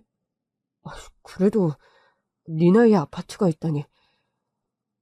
그렇게 한참을 생각하던 남자친구가 비로소 답을 찾은 눈치더라고요. 너희 집 부자야? 부자까진 아니고 아빠 사업이 잘 돼서 덕분에 나도 편하게 산 거지. 남편은 아빠 회사 이름을 듣더니 할 말을 잃었고 불현듯 시무룩하게 말했습니다. 너희 집에서 나 마음에 안 들어 하실 것 같은데? 왜 그렇게 생각해? 나 이미 다 말했어. 몇 년 사귄 남자친구한테 청혼할 거라고. 내가 어떤 사람인지 말했어? 오빠가 어떤 사람이냐고? 오빠는 내가 사랑하는 사람이지. 그 순간 남자친구가 웃음을 터뜨리더라고요. 그렇게 우린 결혼했어요. 시댁에서도 집안 경제 상황 차이가 큰 것을 우려하셨지만 우리 부모님은 그런 걸 전혀 개의치 않으셨어요.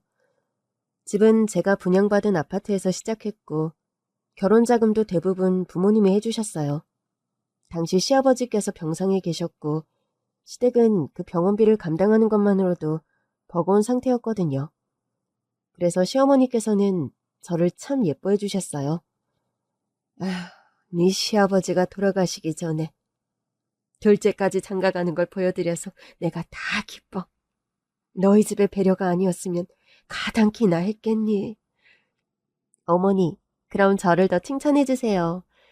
제가 자신 없어하는 우리 남편 꼬드겨서 밀어붙였어요? 아유, 예쁜 거. 네가 우리 집안 복덩이다, 복덩이야. 알고 보니 제가 시어머니의 소원을 들어드린 셈이 됐더라고요. 덕분에 저는 시댁에서도 사랑을 받으며 결혼 생활에 적응하기 시작했어요. 물론 저와 시어머니를 보는 형님의 시선은 좀 날카롭긴 했죠. 동서는 참 좋겠다. 집이 잘 살아서 한 방에 점수를 땄네? 아, 그런가요? 그럼 저희 부모님께 감사해야겠네요. 부모님 덕이죠, 뭐. 그래서 난 부모님 덕도 없다는 소리야? 에? 아니요. 절대 그런 뜻 아니에요. 그렇게 형님과 마주칠 때마다 소소한 신경전이 있긴 했지만 솔직히 크게 신경 쓰지 않았어요. 제가 신경 쓴 사람은 사랑하는 남편과 시아버지 병시중에 지쳐있는 시어머니였죠. 저는 종종 시어머니를 모시고 맛있는 것도 사드리고 드라이브도 가고 했는데 그러면서 더 정이 들었던 것 같아요. 그렇게 새로운 가족과의 정을 쌓아나가던 어느 날 친정아버지 회사에 큰 문제가 생기고 말았습니다. 건재하던 회사였다 보니 잠깐 지나가는 위기일 거라고 생각했는데 결국 부도가 나고 말았어요. 그 일로 친정 부모님은 전 자산을 다 압류당했고 오갈 데가 없는 신세가 되셨죠. 제 신혼집으로 오라고 말씀드렸는데도 저한테 피해를 줄 수 없다며 극구 거절하시더라고요. 이 얘기는 시댁에는 비밀로 하기로 하고 남편과 말을 했는데 제가 꽤 오래 연락이 없자 시어머니께서 전화를 거셨더라고요. 어머니, 잘 지내시죠? 죄송해요. 제가 요즘 좀 바빠서 못 찾아뵀어요. 네 친정일 때문인 거지? 어머니, 그거 어떻게 하셨어요? 혹시 남편이 말했어요? 아, 뉴스에 나오더라. 어쩌다 그렇게 된 거야. 친정 부모님은 어디 계시고? 아빠는 계속 조사받고 계신 것 같고 엄마는 일단 고향집에 가 계세요. 우리 집에라도 모시려고 했는데 불편해서 싫다고 하셔서요. 예, 잠깐 우리 집으로 좀 와라. 시어머니는 저를 집으로 부르셨고 제 앞으로 통장을 내미셨습니다. 이거 네 시아버지 보험금 받은 거야. 돈이 꽤 돼. 친정 부모님께 드려. 네? 어머니, 이 돈을 어떻게 그렇게 써요? 사람 살리는 것보다 중요한 일이 어딨니? 바깥사돈도 조사받고 한다는 거 보니 상황이 꽤 심각한 것 같은데 급한 불 끄는 데라도 사용하시라고 해. 저희 부모님은 절대 안 받으실 거예요. 제 도움도 안 받겠다고 하시는걸요. 내가 드렸다고 해. 네가 한 거 아니고 내가 드리는 거라고. 그런다고 받으실까요? 그리고 그냥 주시면 안 되죠. 빌려주시는 거로 해야죠. 부모님이 받으실 것 같진 않지만 혹여라도 도움 받겠다고 하시면 차용증이라도 쓸게요. 차용증은 무슨, 내가 둘째 아들 결혼시키면서 쓴 돈이 한 푼도 없더라. 원래는 남자가 집도 해가야 하는 건데 내가 이 정도 돈도 못 내놓겠니? 더더구나 이 돈은 네 시아버지가 마지막 선물로 남겨준 돈이기도 하고 좋은 데 쓰는 거 보시면 좋아하실 거야. 어머니, 전 그래서 더 못 받겠어요. 쓸데없는 소리. 부모님 힘든 건 생각 안 해? 어머니, 제가 아파트 팔아서 갚을게요. 그랬다가는 나한테 아주 혼날 줄 알아. 너희 부모님도 네가 그럴까봐 돈 거절하신 거잖아. 내가 종잣돈이 좀 있어서 도와드리는 걸로 하자. 급한 불 끄시고 정 불편하시면 나중에 갚으시라고 해. 처음엔 친정 부모님은 절대 받을 수 없다고 하셨어요.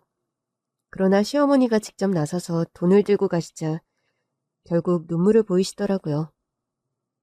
이런 모습 보여드려서 죄송합니다. 사부님께 면목이 없네요. 걱정만 끼쳐드리고. 그런 엄마의 손을 시어머니께서 꼭 잡으시더라고요. 저야말로 아들 장가 보내면서 뭐 하나 해드린 것도 없고 남편이 아파서 걱정만 끼쳤던 사람이잖아요. 살다 보면 이런 날도 있고 저런 날도 있다는 거 우리는 알잖아요. 또 좋은 날이 올 겁니다. 부디 받아주세요. 며느리도 제 자식입니다. 며느리가 부모님 일로 마음 아파하는 게 가슴이 아파서 얼마 안 되는 돈이라도 도움이 된다면 보태고 싶었어요. 결국 부모님은 시어머니의 도움을 받으셨고 시어머니께서는 이 일은 아주버니와 형님께는 알리지 말자고 하셨어요. 그러나 시어머니와 함께 시댁에 들렀을 때 두 분이 이미 낌새를 차리고 와 계시더라고요. 엄마, 우리가 빌려달라고 했던 돈 재수씨 부모님 드린 거예요? 그게 무슨 소리야? 왜 갑자기 그런 소리를 해? 엄마 통장 잔고 조회해보니까 돈 없던데요? 네가 왜 내 통장 잔고를 조회해? 엄마 통장 비밀번호가 그대로더라고요. 아니, 그래도 그렇지? 솔직히 말씀하세요. 재수씨 부모님 망해서 도와주신 거죠? 그래서 둘이 같이 온 거죠? 결국 시어머니의 종잣돈이 우리 집으로 흘러들어갔다는 것을 알게 된 아주버니와 형님은 대놓고 저를 무시하기 시작했습니다. 부잣집 따님이 시집온 줄 알았더니 거지 며느리를 보셨네요. 뭐? 너 어떻게 동서한테 그런 소리를 할 수가 있니? 어머니, 솔직히 동서 예뻐하셨던 이유가 친정에 돈이 많아서였잖아요. 그래서 서방님 장가 보낼 때 돈 한 푼 안 드셨고요. 내가 고마운 건 사돈댁의 배려였어. 네 시아버지 병시 중에 돈도 많이 들어갔지만 정신이 하나도 없었는데 나 신경 쓰지 말라고 결혼식도 알아서 척척 준비해 주시고 결국 네 시아버지 둘째 아들 결혼하는 것까지 보고 돌아가셨잖아. 나는 그게 감사했던 거야. 그게 다 돈이 있으니까 가능했던 거잖아요. 뉴스 보니까 동서네 집 쫄딱 망했던데. 이젠 어떻게 하실 거예요? 뭘 어떻게 해? 어머님 인생의 마지막 종잣돈까지 다 주시고 못 돌려받으면 어쩌려고 그러시냐고요? 돌려받을 생각으로 드린 돈도 아니지만 그걸 왜 네가 신경 써? 시어머니는 저와 우리 집을 대놓고 무시하는 형님과 아주버니를 매섭게 혼내셨어요. 그 후로는 두 분이 어머니 앞에서 저를 무시하진 않더라고요. 그러나 언젠가부터는 집안의 대수사도 저에게는 상의조차 하지 않는 것으로 저를 무시하기 시작했어요. 그 후로 1년이 지나 시어머니의 칠순잔치를 준비할 때도 마찬가지였죠. 그 일로 형님께 전화를 드렸더니 형님이 황당하다는 투로 그러시더라고요. 동서가 무슨 돈이 있다고 그런 걸 신경 써? 그냥 우리가 오라고 하면 와. 그리고 내라는 돈 내면 돼. 동서 형편 봐서 조금만 받을게. 별 수 있나? 큰 집엔 우리가 더 내야지. 솔직히 말하면 똑같이 반반 내라고 하고 싶지만 내가 참는다. 결국 저는 하루 전에서야 시어머니의 칠순잔치 장소를 알게 됐어요. 남편은 먼저 출발했고 저는 친정엄마를 모시고 갔거든요. 제가 친정엄마와 들어오자 형님과 아주버니는 우리 부모님을 보면서 콧방귀를 끼더라고요.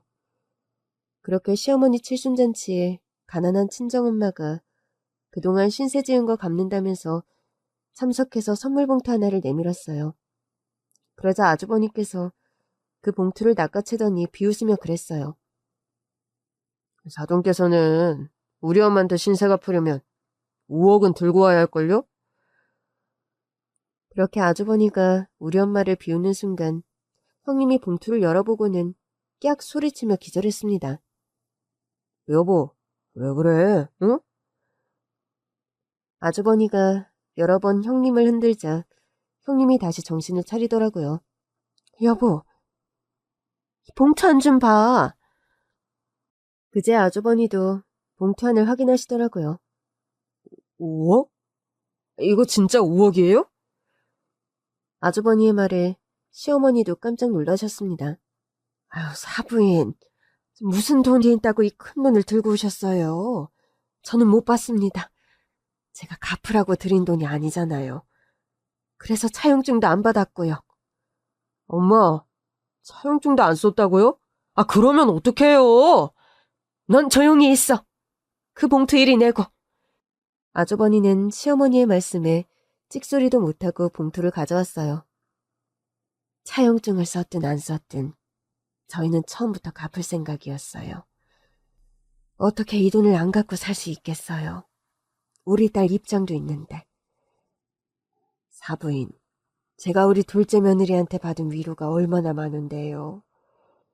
우리 남편 병상에 있을 때 유일하게 제 기분 전환시켜준다고 찾아와서 드라이브도 시켜주고 몸에 좋은 맛있는 음식도 사준 게 우리 둘째 며느리예요. 이런 따님을 며느리로 주셨는데 제가 뭘 더 바라겠습니까? 그때도 말씀드렸다시피 우리 둘째 며느리 얼굴에 그늘진 게 마음 아파서 드린 거예요. 그래도 이제 갚으려고요. 부도 나고 이제 막 1년 지났는데 아직 돈 갚으실 때는 아니죠. 다시 재기하시고 그 후에 남으면 그때 주세요. 지금은 필요한데 쓰세요. 그러면서 시어머니께서 친정엄마에게 돈을 돌려주려고 하자 아주버니 형님 내외가 난리를 치더라고요. 어머니, 그건 아니죠. 줄 때 받아야 해요. 지금 안 받으면 평생 못 받으실걸요? 그래요, 엄마. 이 사람 말 들어요. 5억이 장난도 아니고 받아서 엄마 노후자금으로 써야죠. 내 노후자금? 니들? 전에 나한테 이 돈 달라고 했어, 안 했어? 엄마, 그건 우리가 집 옮기고 싶은데 돈이 부족해서 좀 빌려달라고 한 거잖아요. 니들은 겨우 집 옮기려고 이 돈 달라고 해놓고 사업망에서 길바닥에 앉게 생긴 사람들한테 이 돈 주는 게 잘못됐다고 하는 거야? 어머님, 그래도 경우가 다르죠. 우리는 자식이잖아요. 그래, 난 내 자식한테 준 거야. 우리 둘째 며느리. 큰애 네가 내 자식이면 둘째도 내 자식이지. 더 필요하고 요긴하게 쓸 수 있는 사람한테 내 종잣돈을 준 거야. 그게 뭐가 어쨌다고 너희들 이러는 거니?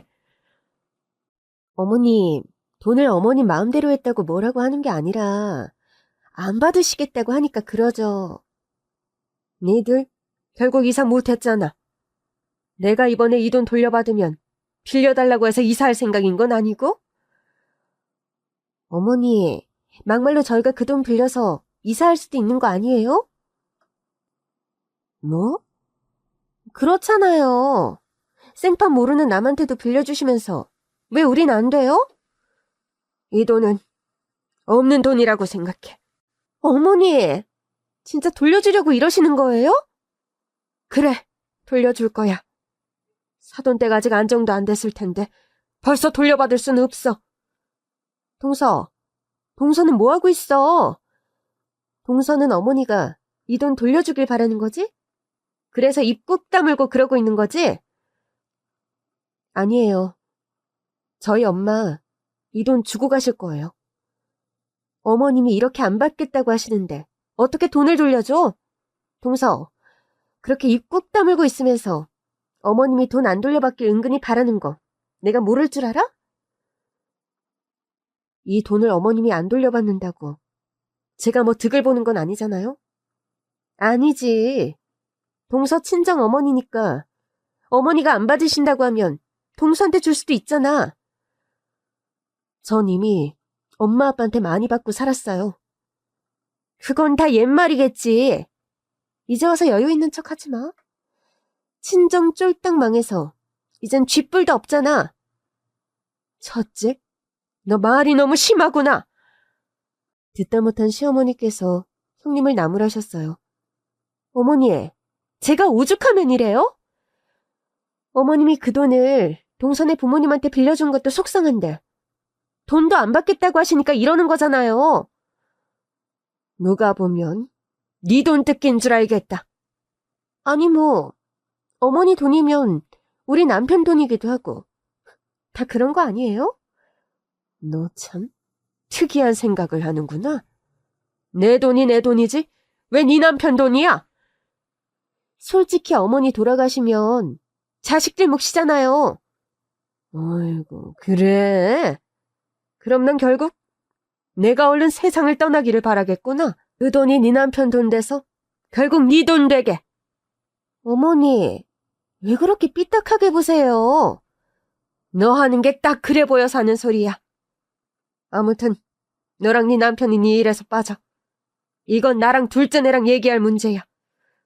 진짜 기가 차서. 너 지금 나한테 한 소리냐? 아니요, 그게 아니라 왜 동서 어머니는 남의 집 칠순잔치까지 찾아와서 분위기를 이 모양으로 만드는 거야? 돈을 갚을 거면 계좌로 보내도 그만이잖아. 하다 분위기를 그 모양으로 만든 것도 제 탓이라고 하더라고요.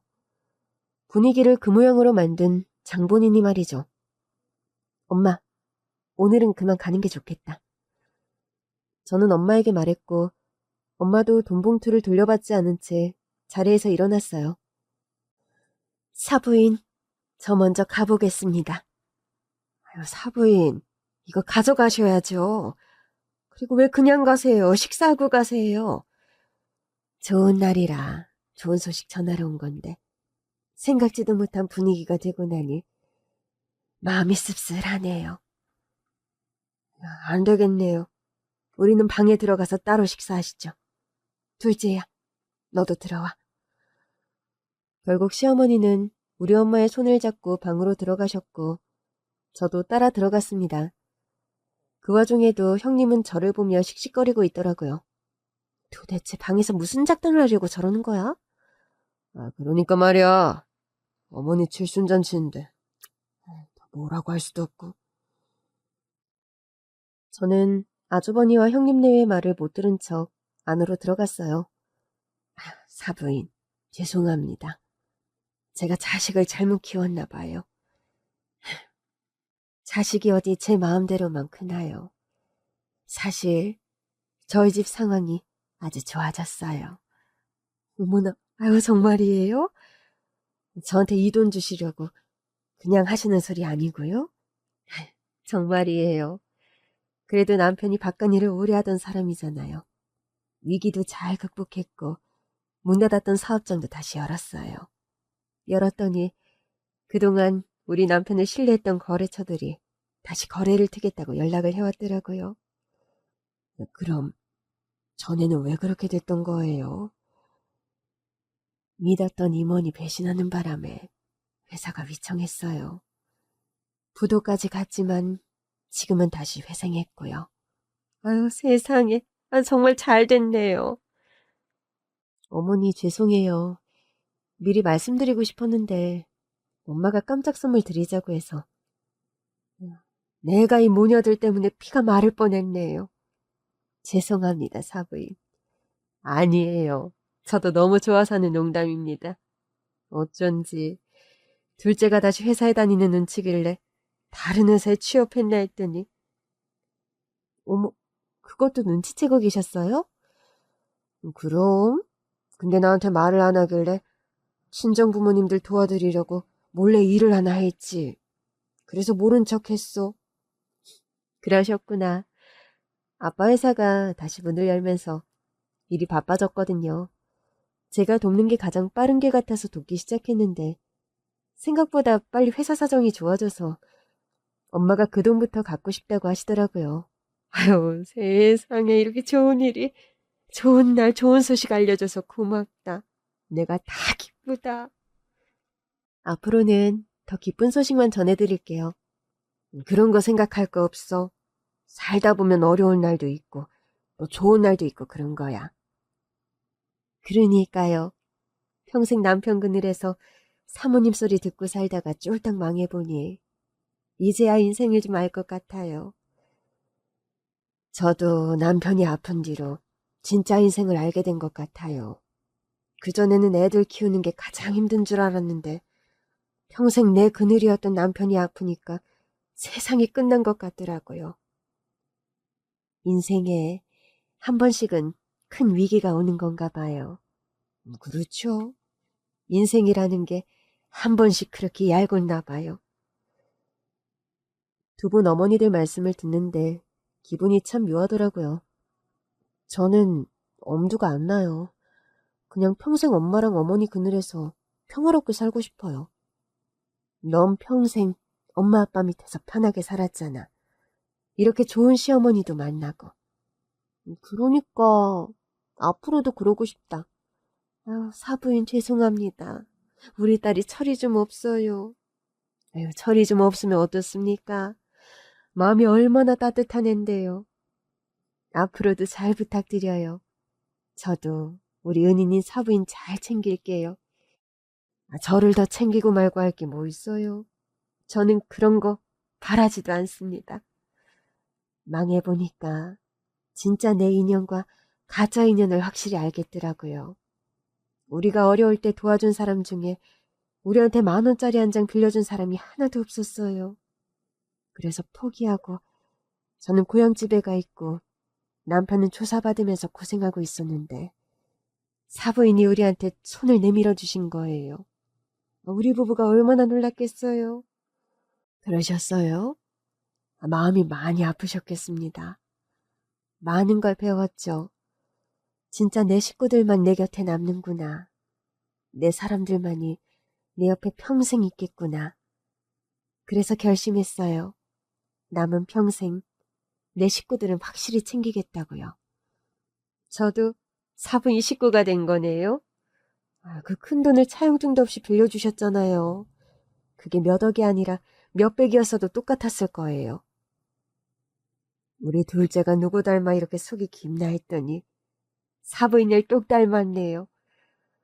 에휴, 저나 딸이나 얼마나 철이 없는데요. 그냥 살면서 배워진 거죠. 똑같은 위기를 겪어도 같은 걸 배우진 않아요. 하긴 그렇네요. 그럼요. 저도 우리 남편 아프고 보니까 남편 곁에 있는 건 저뿐인 줄 알았어요. 큰애 부부는 늘 바쁘다고 애들 키운다고 들여다보지도 않고 행여나 병시 중이라고 할까봐 지레 겁먹고 연락도 더 안 하더라고요. 그래서 혼자 병실 지키면서 있는데 둘째 아들이 결혼하겠다고 얘를 데리고 온 거죠. 처음엔 남편 떠나기 전에 둘째 아들이 결혼하는 거 보여주는 것만으로도 기뻤어요. 근데 사돈댁에서 결혼식 절차고 비용이고 저 신경 하나 안 쓰게 다 해주셨잖아요. 그때부터 우리 집에 복덩이가 들어왔구나 싶었는데 얘가 결혼하기도 전부터 병실에도 자주 오고 저 심심할까봐 말동무도 해주고 나중에는 간병인을 붙여주더라고요. 맞아요. 안 그래도 우리 딸이 시어머니가 나이도 적지 않으신데 종일 병실만 지킨다고 걱정을 많이 하더라고요. 그래서 제가 그런 간병인을 고용해드리라고 했죠. 혹시 그 비용도 사부인이 해주신 거예요?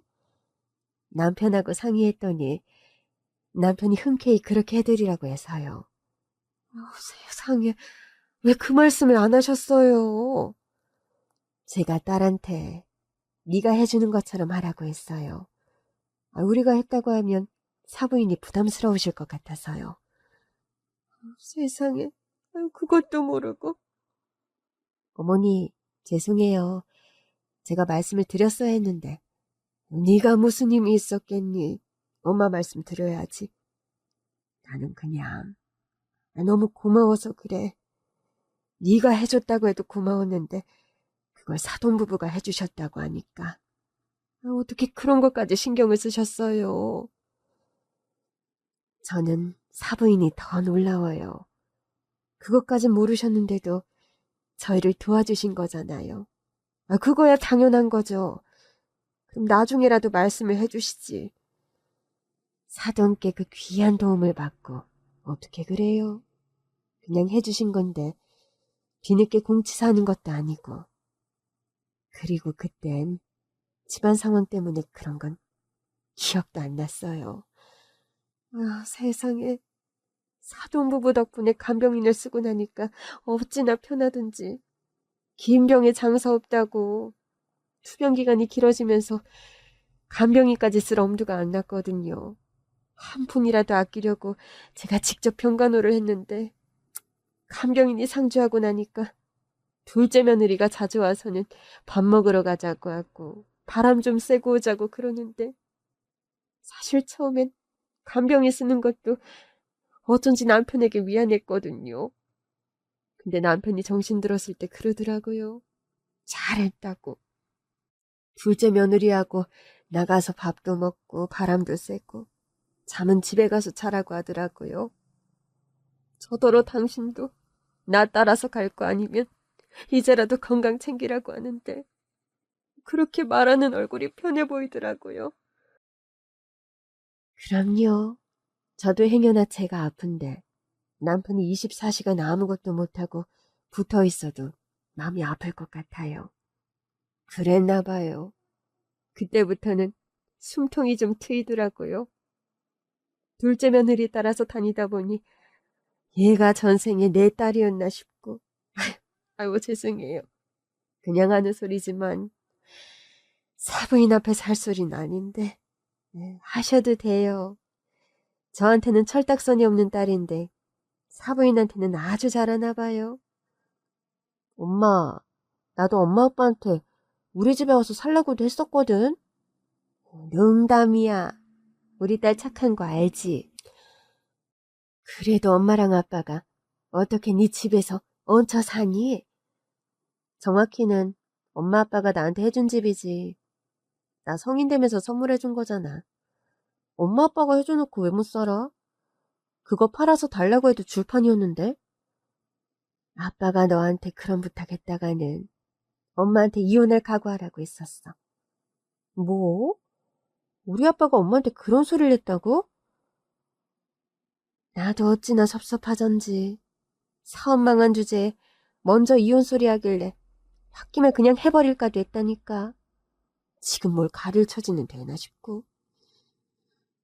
근데 또 나도 너한테 그런 부탁은 못하겠더라고. 왜? 자존심 때문에? 엄마 아빠가 이미 너한테 준 거고 그건 우리 것도 아니었고 내 생각에도 너한테 정말 미안한 부탁을 해야 하는 건데 결혼해서 잘 살고 있는 너한테 이게 무슨 민폐인가 싶더라고. 우리 사부인이랑 며느리는 모녀지간인데도 너는 너, 나는 나 같은 느낌이네요. 그런 것도 없지 않아 있어요. 부모로서 자식에게 해줄 수 있는 건 해주겠지만 그건 그냥 해준 거지 돌려받아야 할 건 아니라고 생각했거든요. 남편이랑 딸 낳은 뒤로 그런 대화를 자주 했었고요. 좀 정 없어 보이나요? 아니요. 저도 그런 주의거든요. 남편이 세상 떠나고 통장잔고가 하나도 없었어요. 그런데 남편이 언제 들어놓은 건지 생명보험을 들어놨던 거예요. 제 앞으로 드러나서 돈이 몇 억 나오고 나니까 제 아빠 병실에는 찾아오지도 않던 첫째 내외가 그 돈을 빌려달라고 하대요. 애들 커서 집을 옮기고 싶은데 돈이 부족하다. 대출 받으면 이자가 얼마니까 차라리 그보다 좀 더 싼 이자로 저한테 주면서 나중에 갚겠다 그러는 거예요. 근데 제가 딱 잘랐거든요.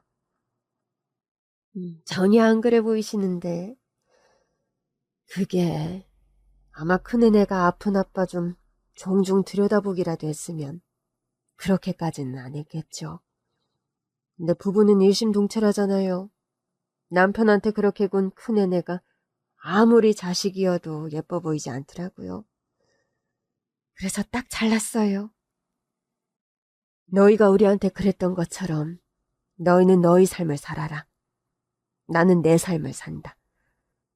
그래서 저 난리가 난 거군요. 그 돈을 우리한테는 너무 쉽게 빌려주셔서 전 오히려 묻고 싶었어요. 걔들이 섭섭해할 처지는 되는 건지. 그건 남편이 마지막으로 나한테 남긴 유산이잖아요. 근데 왜 그거에 눈독을 들이냐고요? 알아서 잘 모아서 대출을 받든 뭐라든 자기들 힘으로 집을 옮겨야죠. 사실 걔들 사는 그 집도 남편이 결혼 선물로 해준 거예요. 그때만 해도 남편이 아프지 않아서 우리 집 형편이 좋았거든요. 지들은 그런 선물도 받았으면서 우리한테 한 푼 지원도 못 받고 결혼한 둘째네한테 그러면 안 되죠.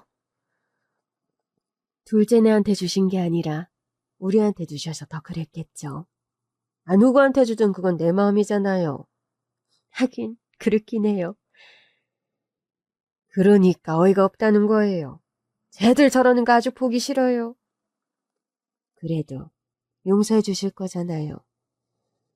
저야 그게 되지만 우리 둘째 며느리가 너무 마음고생을 해서.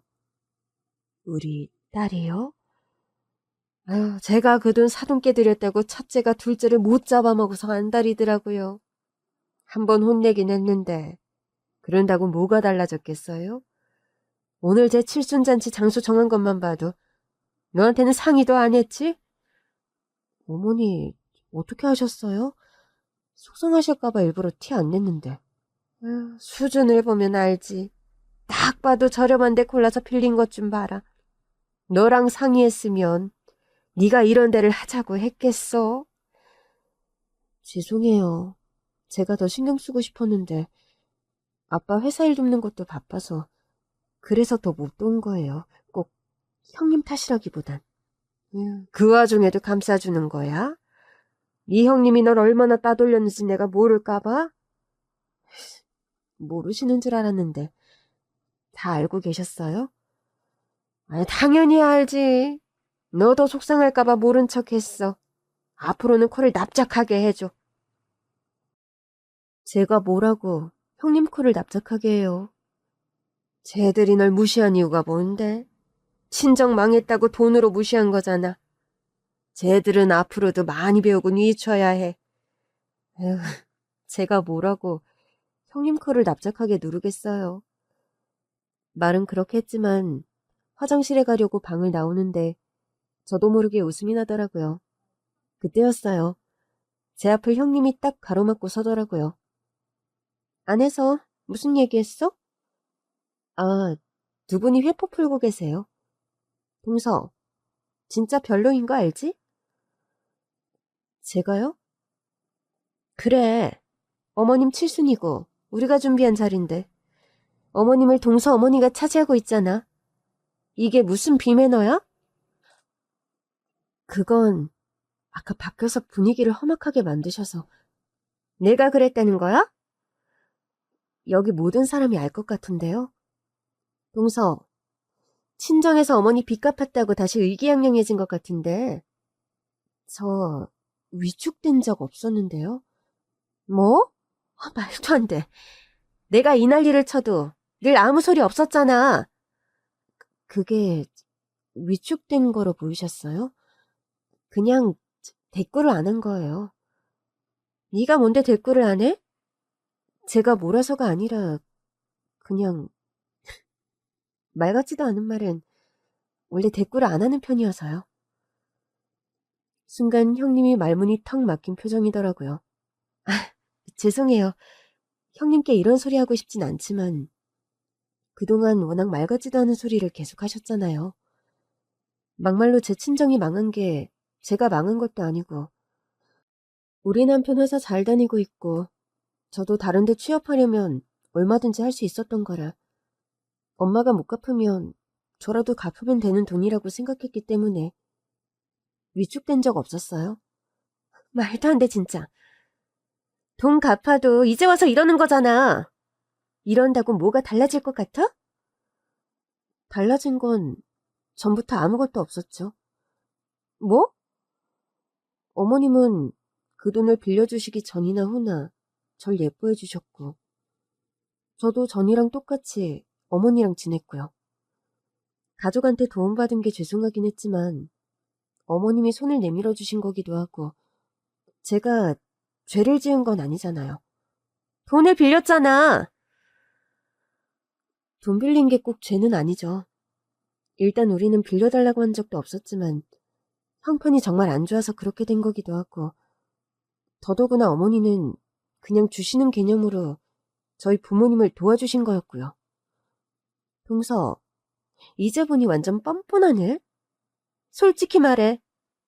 원래는 안 갚을 생각이었지? 아까도 말씀드렸잖아요. 엄마 아빠가 못 갚으시면 저라도 갚으려고 했다고.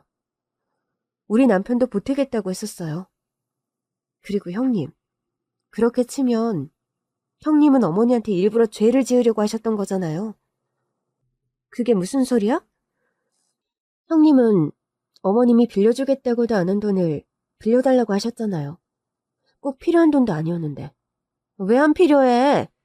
우리 애들이 더 큰 집에서 살고 싶다고 해서 그래서 빌리려고 한 거잖아. 형님, 흥분하지 마세요.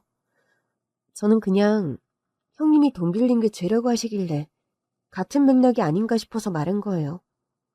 우리 쪽은 정말 어쩔 수 없이 도움을 받은 거지만 형님 댁은 꼭 그런 입장도 아니었으니까. 그걸 죄로 친다면 형님이 더 심하신 경우 아니었나 싶어서요. 형님은 또 한동안 할 말을 잃은 듯 씩씩거리기만 했습니다. 저 그럼 화장실 좀. 더 하실 말씀이 없어 보여서 화장실에 가려고 했더니 화장실까지 쫓아오시더라고요.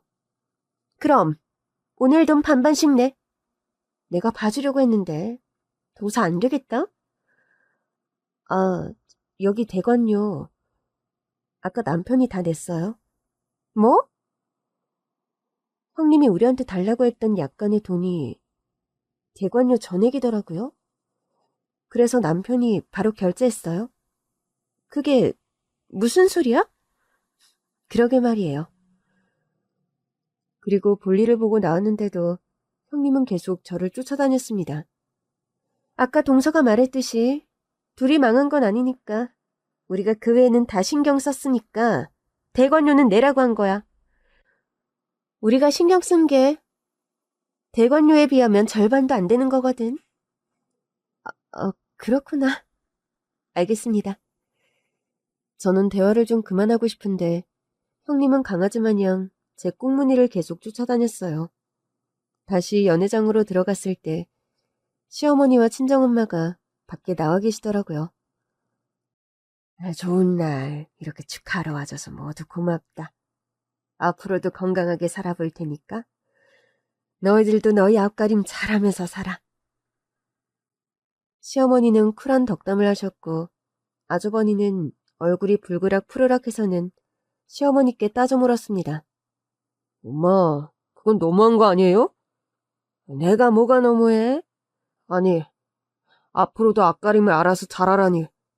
엄마는 다시 종잣돈 챙겼다 이거죠? 큰아들, 그럼 넌 장가 가서 자식까지 있는 녀석이 엄마 등쳐먹을 생각이었어?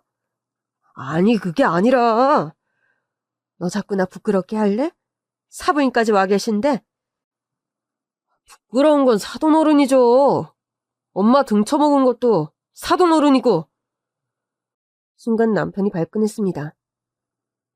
형, 아까부터 말을 왜 그렇게 해? 넌 도움받은 처지니까 내 소름 몰라. 나랑 네 형수가 얼마나 섭섭했는데. 우리가 엄마 오빠한테 얼마나 잘했는데. 니들은 둘째내라 모르겠지만 우리가 말이야.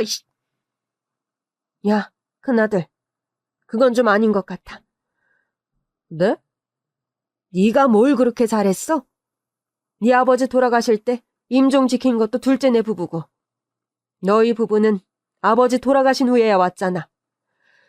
그러면서 장례 끝나고 너희 손님 앞으로 온 돈은 한 푼도 안 남기고 계산해서 들고 갔잖아. 그건 원래 그렇게들 많이 해요. 글쎄, 너희가 뭘 더한 건 없다 이거야. 너희가 건강하게 자기 밥벌이만 해도 충분하다고 생각했는데 자꾸 뭘 더한 것처럼 말하니까 나도 좀 섭섭하다.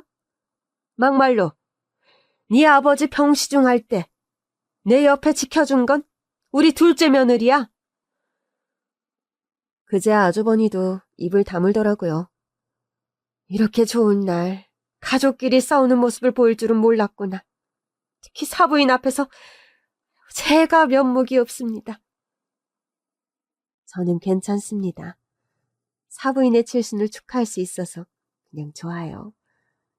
그럼 다들 먹을 만큼 먹은 것 같으니 나는 사부인이랑 가서 2차를 좀 해야겠다. 어머니, 그게 무슨 말씀이세요? 우리는요. 니들은 빠져. 엄마들끼리의 시간이니까. 그러면서 시어머니는 우리 엄마의 손을 꼭 잡고 나가셨어요. 두 분이 나가시고 나자 아주버니와 형님은 어이가 없다는 듯 중얼거렸습니다. 어머니도 결국 사람이네. 돈 돌려받고 나니까 기분 좋아서 저러시잖아. 저러다 또 망해서 또 빌려달라고 하면 어쩌려고 저러신데? 형수님, 그런 걱정은 안 하셔도 될 것 같네요.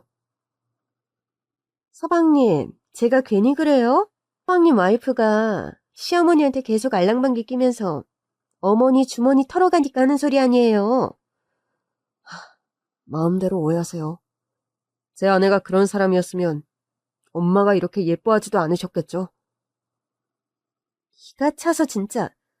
그럼 나는 매번 주머니 털어가서 예쁨을 못 받는다 이거예요? 형이랑 형수님은 어머니한테 은근히 용돈 많이 받으셨던 걸로 아는데요. 네? 우리 아버지 살아계셔서 형편 좋은 때도 그랬고 아버지 때문에 치료비 많이 나갈 때도 애들 학원비 부족하다고 한 푼 두 푼 가져가셨다면서요? 어머님이 서방님한테 그런 소리도 하세요? 형이 했어요. 조금 전에. 늘 그러던 어머니가 이제는 한 푼도 안 해주려고 해서 섭섭하다고. 당신 미쳤어? 보니까 아주버니는 이미 술에 거나하게 취해 있더라고요. 저는 남편의 손을 잡았습니다. 자기야, 가자.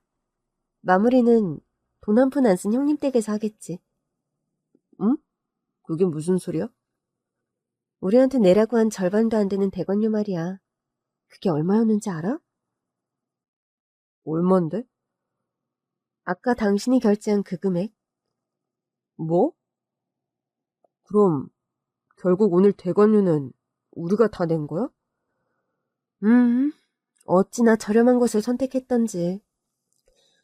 나라면 한 번뿐인 어머니 칠순인데 더 좋은 데서 하자고 했을 것 같아.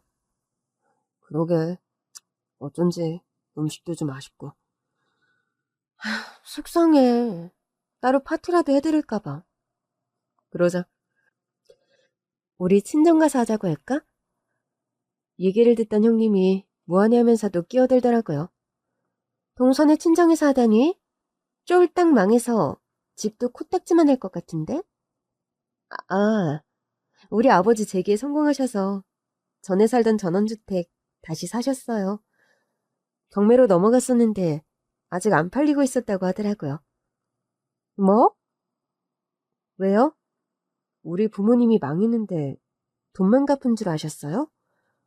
누가 보면 동서가 재기한 줄 알겠다? 아, 저도 아빠 회사에서 같이 일하다 보니까 아무래도 다시 자산을 좀 축적했죠. 뭐? 우리 아빠가 워낙 어릴 때부터 저한테 재테크를 많이 가르쳐 주셨는데 그 종잣돈은 항상 아빠가 마련해줬거든요. 그래서 동선의 친정이 완전히 부활했다는 거야?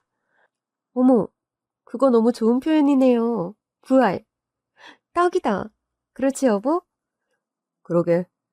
아버님께 그렇게 말씀드려야겠다. 부활을 축하드립니다. 아빠, 완전 빵 터질 것 같은데? 우리 부부는 손을 잡은 채 연회장을 나왔고 한참을 웃었어요. 솔직히 나는 우리 엄마 아빠가 제기한 거에 큰 감흥은 없었거든.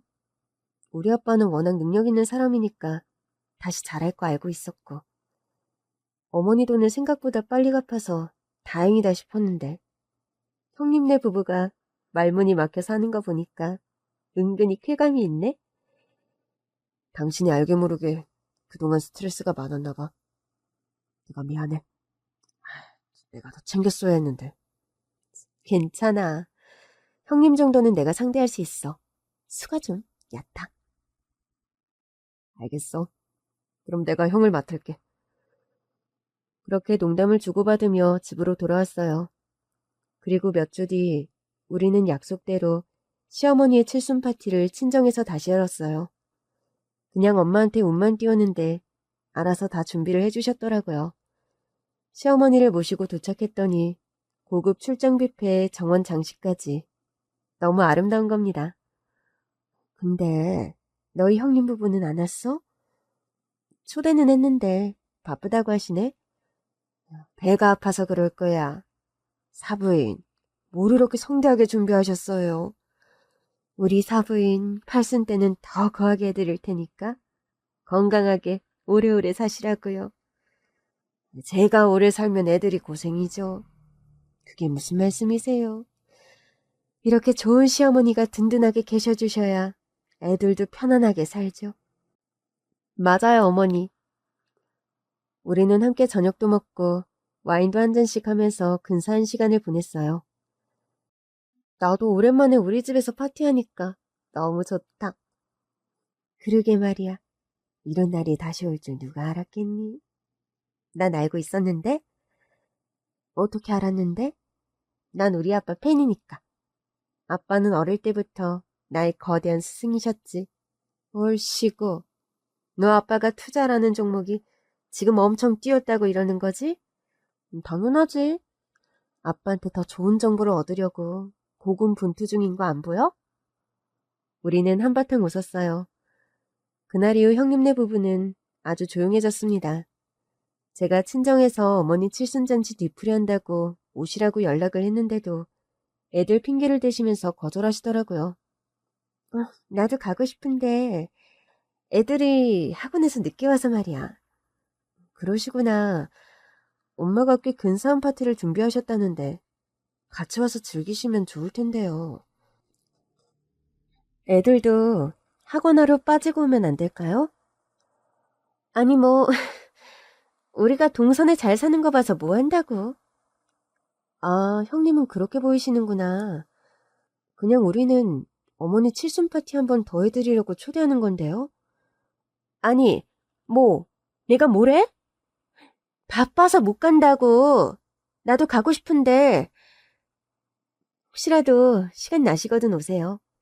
같이 좋은 시간 보내면 좋잖아요. 나 바쁘니까 끊을게.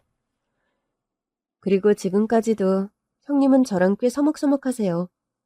제가 좀 다가가려고 해도 본인이 한게 있어서인지 계속 눈치만 보시네요. 아주버니도 마찬가지시고요. 그래서 종종 가족여행을 가는데도 잘 안 오시려고 해요. 그래서 어느샌가부터 가족여행이 시어머니랑 우리 부부, 그리고 우리 친정부모님 조합이 돼버렸지 뭐예요?